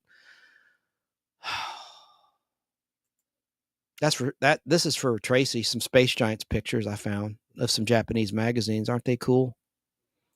I'm about to close out Space Giants. There's Rodak on my TV. I'm just kidding. The guy trying to take over the earth. Let me just look here at. Let me look up some July 12th birthdays and see if I missed anybody.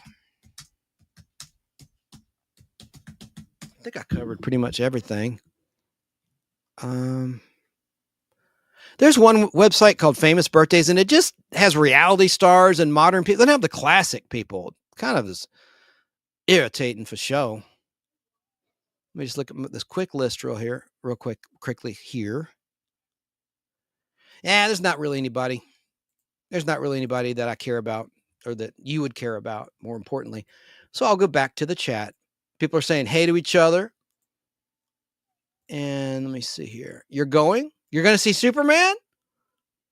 Can I give you my address on Messenger? Joe Gutfeld, I have your address. I mailed you cards that you won. I have your address on file. Not you. I'm talking about Jim Von Spiegel. Isn't he the gentleman that wanted the Donner cut? Yeah, I have your address, buddy. You're good. I appreciate you, man. I appreciate your support. It wasn't. Now I'm going back to the chat. I'm probably pissing off people. I want to make sure. Maybe it was you. Who wanted the...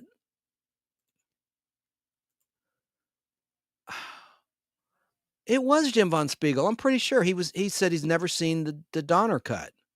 God dang it. I'm lost in the comments now. Oh, I used to love Ultraman too. Now Ultraman is in the new Superman movie. I'm not going to elaborate any further. It was Joe. I'm sorry. So you haven't seen the Donner cut. Well, damn, I'll mail that to you in a heartbeat. I got it. No, I'll mail it to you.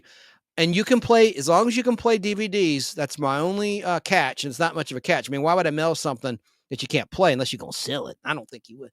But you wouldn't get that much for it. No way. So it was Joe. Okay, Jim Von Spiegel, thanks for clarifying. And I apologize, Mr. Gutfeld in New York, for not realizing that it was you that asked. the reason I got confused is you both come up on Facebook Live, and I see on the TV in the replay, I see your image, but when I'm looking at the screen now, it just says F for Facebook, the blue Facebook logo and your name. So that's what confused me, because for you and others, that's all I see, and there's no separating it. So sorry, doing a live Podblast can be a bear. Jim says, I saw all the Superman movies and the Richard Donner cut. Make sure you did. You did? Let me know, Jim Von Spiegel. Have you seen the Richard Donner cut? Oh, Joe, I'm mailing it to you, man. When you see that interaction between Marlon Brando as Jor-El and Margot Kidder as Lois Lane, it's an amazing moment. It really is, where he's just staring her down with that look of shame. And there's so much more surprises. I don't want to spoil it for you if you haven't seen it. It's the only thing I'll watch. I won't watch the theatrical version, which I am sentimental about, but there's so much crap that Richard Lester put in there, crap powers like Superman, taking the S off of his uniform, making it cellophane and throwing it at Non, the Kryptonian villain. By the way, the new actress who plays Lois Lane, she does a lot of what I call Margoisms and Kidderisms, whichever you want to call it, in the new movie, to a T. She's really good. She turned 35 today. That was right. That's one of the birthdays. Let me make sure I'm pronouncing her name right. I didn't even say it yet. But she was 34 when she filmed this then, 33 and 34. And who was your favorite Lois Lane of all time? If you haven't seen this yet, don't write her off. Rachel Brosnahan. She's the new Lois Lane. There have been several Lois Lanes, but I thought she was fantastic. Really good in the role of Lois Lane. And she's not an annoying Lois Lane. I found Margot Kidder's Lois Lane to be expertly acted. I liked her voice. I liked that. She looked inconsistent depending on, the sequels than she did in the first film. The Richard Donner shots, like with the Jeffrey Unsworth cinematography, like in the balcony scene, she looked lovely with her hair up and everything. But this new gal's great. I think my least favorite would be Kate from Superman Returns. Not even going to say her last name. I don't want to shame anybody. That's just my least of all time. I liked Phyllis Coates too, from the original Superman serial starring George Reeves. That was before, and like Noel Neal in The Adventures of Superman starring George Reeves. There's been a lot of good ones, but this new one, Rachel, she's a fine addition to the legacy of Lois Lane. She just is. He liked Smallville Erica, Jim Von Spiegel said. Joe Guff, was it a Lester version I saw in the original release? Well, you're going to love the depowering scenes and the scenes where he gets his powers back. They did use a double of Chris Reeve for some of the shots that weren't completed by Richard Donner, where he's in the Fortress of Solitude. That's okay. And it's more brilliant how Lois gets Clark to confess to being Superman. She uses a gun on him, but it's blanks. So Superman thinks, oh my God, Lois just shot me. She goes, do you realize if I'd not been Superman, you would have just murdered Clark Kent? And she goes, oh, with a blank instead of jumping in the river and all that nonsense. Much more clever. And there are other differences too. I don't want to spoil it for you in the Richard Donner cut of Superman. The Mets won 3-1. Okay, well, my Braves are not doing very well, but hey, we can have a friendly rivalry, right? The Mets are a big rival of my Atlanta Braves, but all right, well, good for you. Because you support the show, so I cut you a lot of slack for that. All right. Tracy in Florida said, Phyllis Coates just died not too long ago. Yes, she did, unfortunately. She lived for a long time, too, but I liked her. I really did. And I thought those episodes were pretty camp. Yes, they were. All right, so it's funny, I just never can tear myself away from the show, and I don't want to just run my mouth for the sake of running my mouth, but I'm just scanning my photos to see what is left. Well, bring on the Fantastic Four. I will see Superman again, but this will be released later in July, on July 25th, 2025.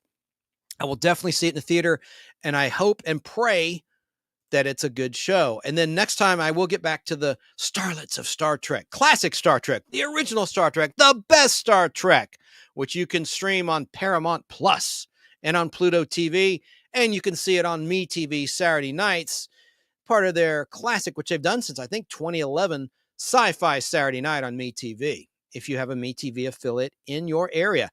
And I will keep the Space Giants rolling on my channel, Tracy. So we're going to close out that show. And I'm going to close out this show. Thanks to everybody So Superman was good. Yes, and it's not woke, Danny. I know you're late to the party here. It's not woke. That was a bunch of hooey. That was a bunch of clickbait crapola.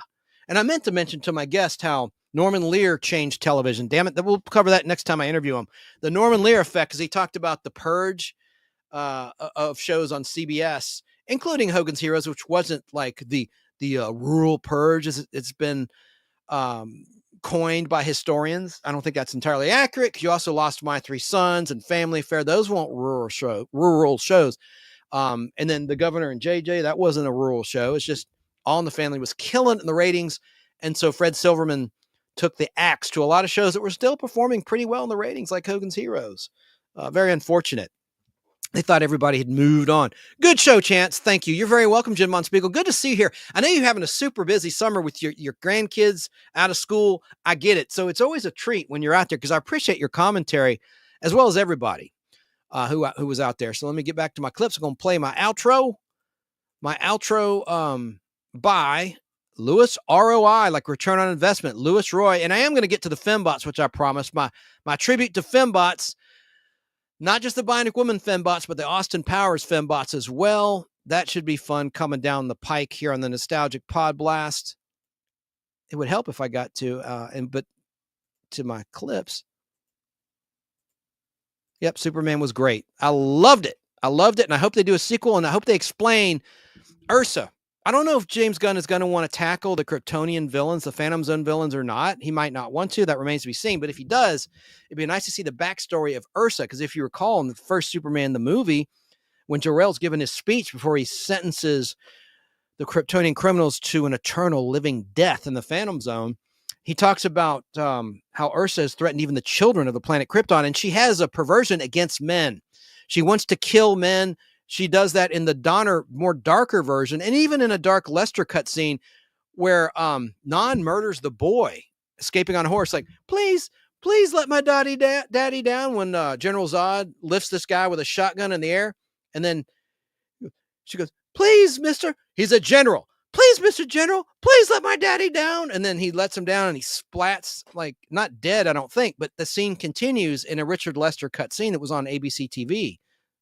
In I think 1982 or 83, when it first hit the ABC television network, Movie of the Week. The kid gets on a horse, and Non takes the siren he got off the cop car, the police car, with the sheriff from the James Bond movies, and throws it at the kid, hits the kid in the back of the head, and kills him dead. There's a brutal extended scene that was not in the Richard Donner cut, I don't think, but that wasn't a Donner shot scene. That was a Lester shot scene. One of the darker scenes that Lester shot, because Lester's approach was that stupid, like, Burt Reynolds movie era. Oh, look, he's okay. It was a stuntman. Like, they can't really show anyone dying. Like they did that in Superman 2. Like when Non finally figured out how to do his heat ray power and blows out the tire of the Jeep and it flips over. They got to show that shot of the guy. You okay, buddy? And he's like, oh yeah, I got a headache. He didn't say anything, but they show that he's okay because it looked like the guy was dead and flipped over. By the way, in the new Superman movie, I do like the Easter eggs to Superman 3. The frozen breath is used to great effect. I'm not going to spoil anything. I love that they use that power of Superman's, the frozen breath, like he used in Superman 3 when he froze that lake to put out the chemical fire at the factory. Okay, Dan. Oh, some more comments came in. I've been at the comic shop today. Cool. What did you get? Did you sell comics? Did you sell any, or did you buy any? Keebler threw out the links. I appreciate that. You've been slinging the links all show. Follow Mitchell Hadley on Facebook. It's facebook.com/itsabouttv. Easy to remember. It's About TV. No exclamation point. It's About TV. And his YouTube channel, It's About TV. Appreciate you doing that. And like I said every week now, have a good one. Don't let no dragons get you.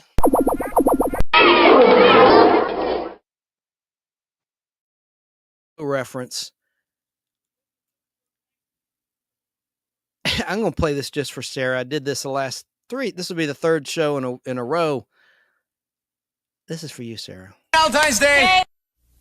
There'll be no cheering from the crowds, just 2 hearts beating out loud.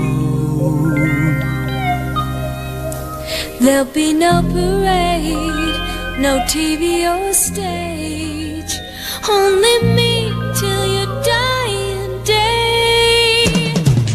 Baby, come as you are, just go on. I'll take you in. You're rejected and hurt. To me, your worth, what you have within. Now I don't need no superstar, 'cause I'll accept you as you are. You won't be denied, 'cause I'm satisfied with the love you inspire. Carl, Paul. Commander Koenig. No, that was the one. Yeah, that's the ticket. That was the clip I meant for Sarah, not the Donnie Marie, because she just loves Donnie Marie so much. How about those outfits? Those outfits were bad, especially what Marie was wearing, but I just love her singing. So that was for you, Sarah. Both those clips, actually. Tee-hee. So we'll finally sign off, and probably will be on BBB tonight, Brainbender's Banner, if she's doing something. I don't have any plans tonight. I do tomorrow. And the next day, and then I'm back to work Tuesday. I'm excited about that. But hope everyone does well. I am praying for your husband there, Tracy, in Florida. And thanks for being here. You might want to replay the beginning of the show. I had some really cool classic promos from ABC TV and CBS. And I forgot to show this network logo. I showed the ABC and I showed the ABC and the CBS. Forgot to show this. The following program is brought to you in living color on NBC.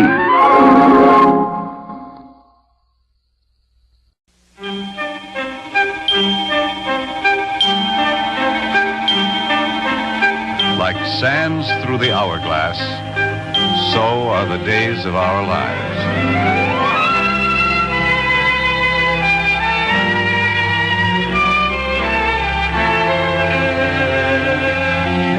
This is MacDonald Carey, and these are the days of our lives.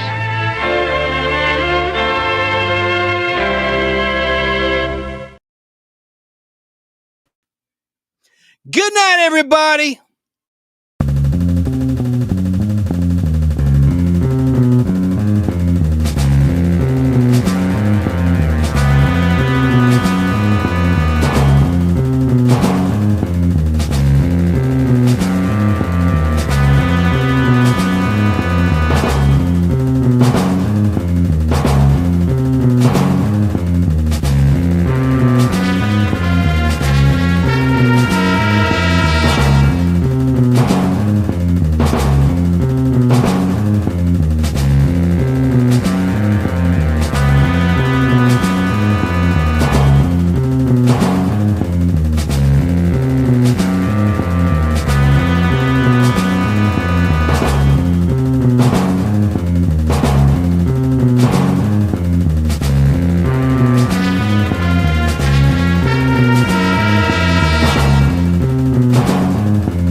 Thanks to Mitchell Hadley, our guest.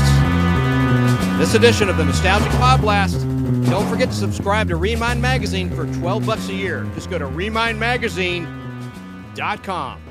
We'll see you next week. Starlets of Star Trek. We'll be next time.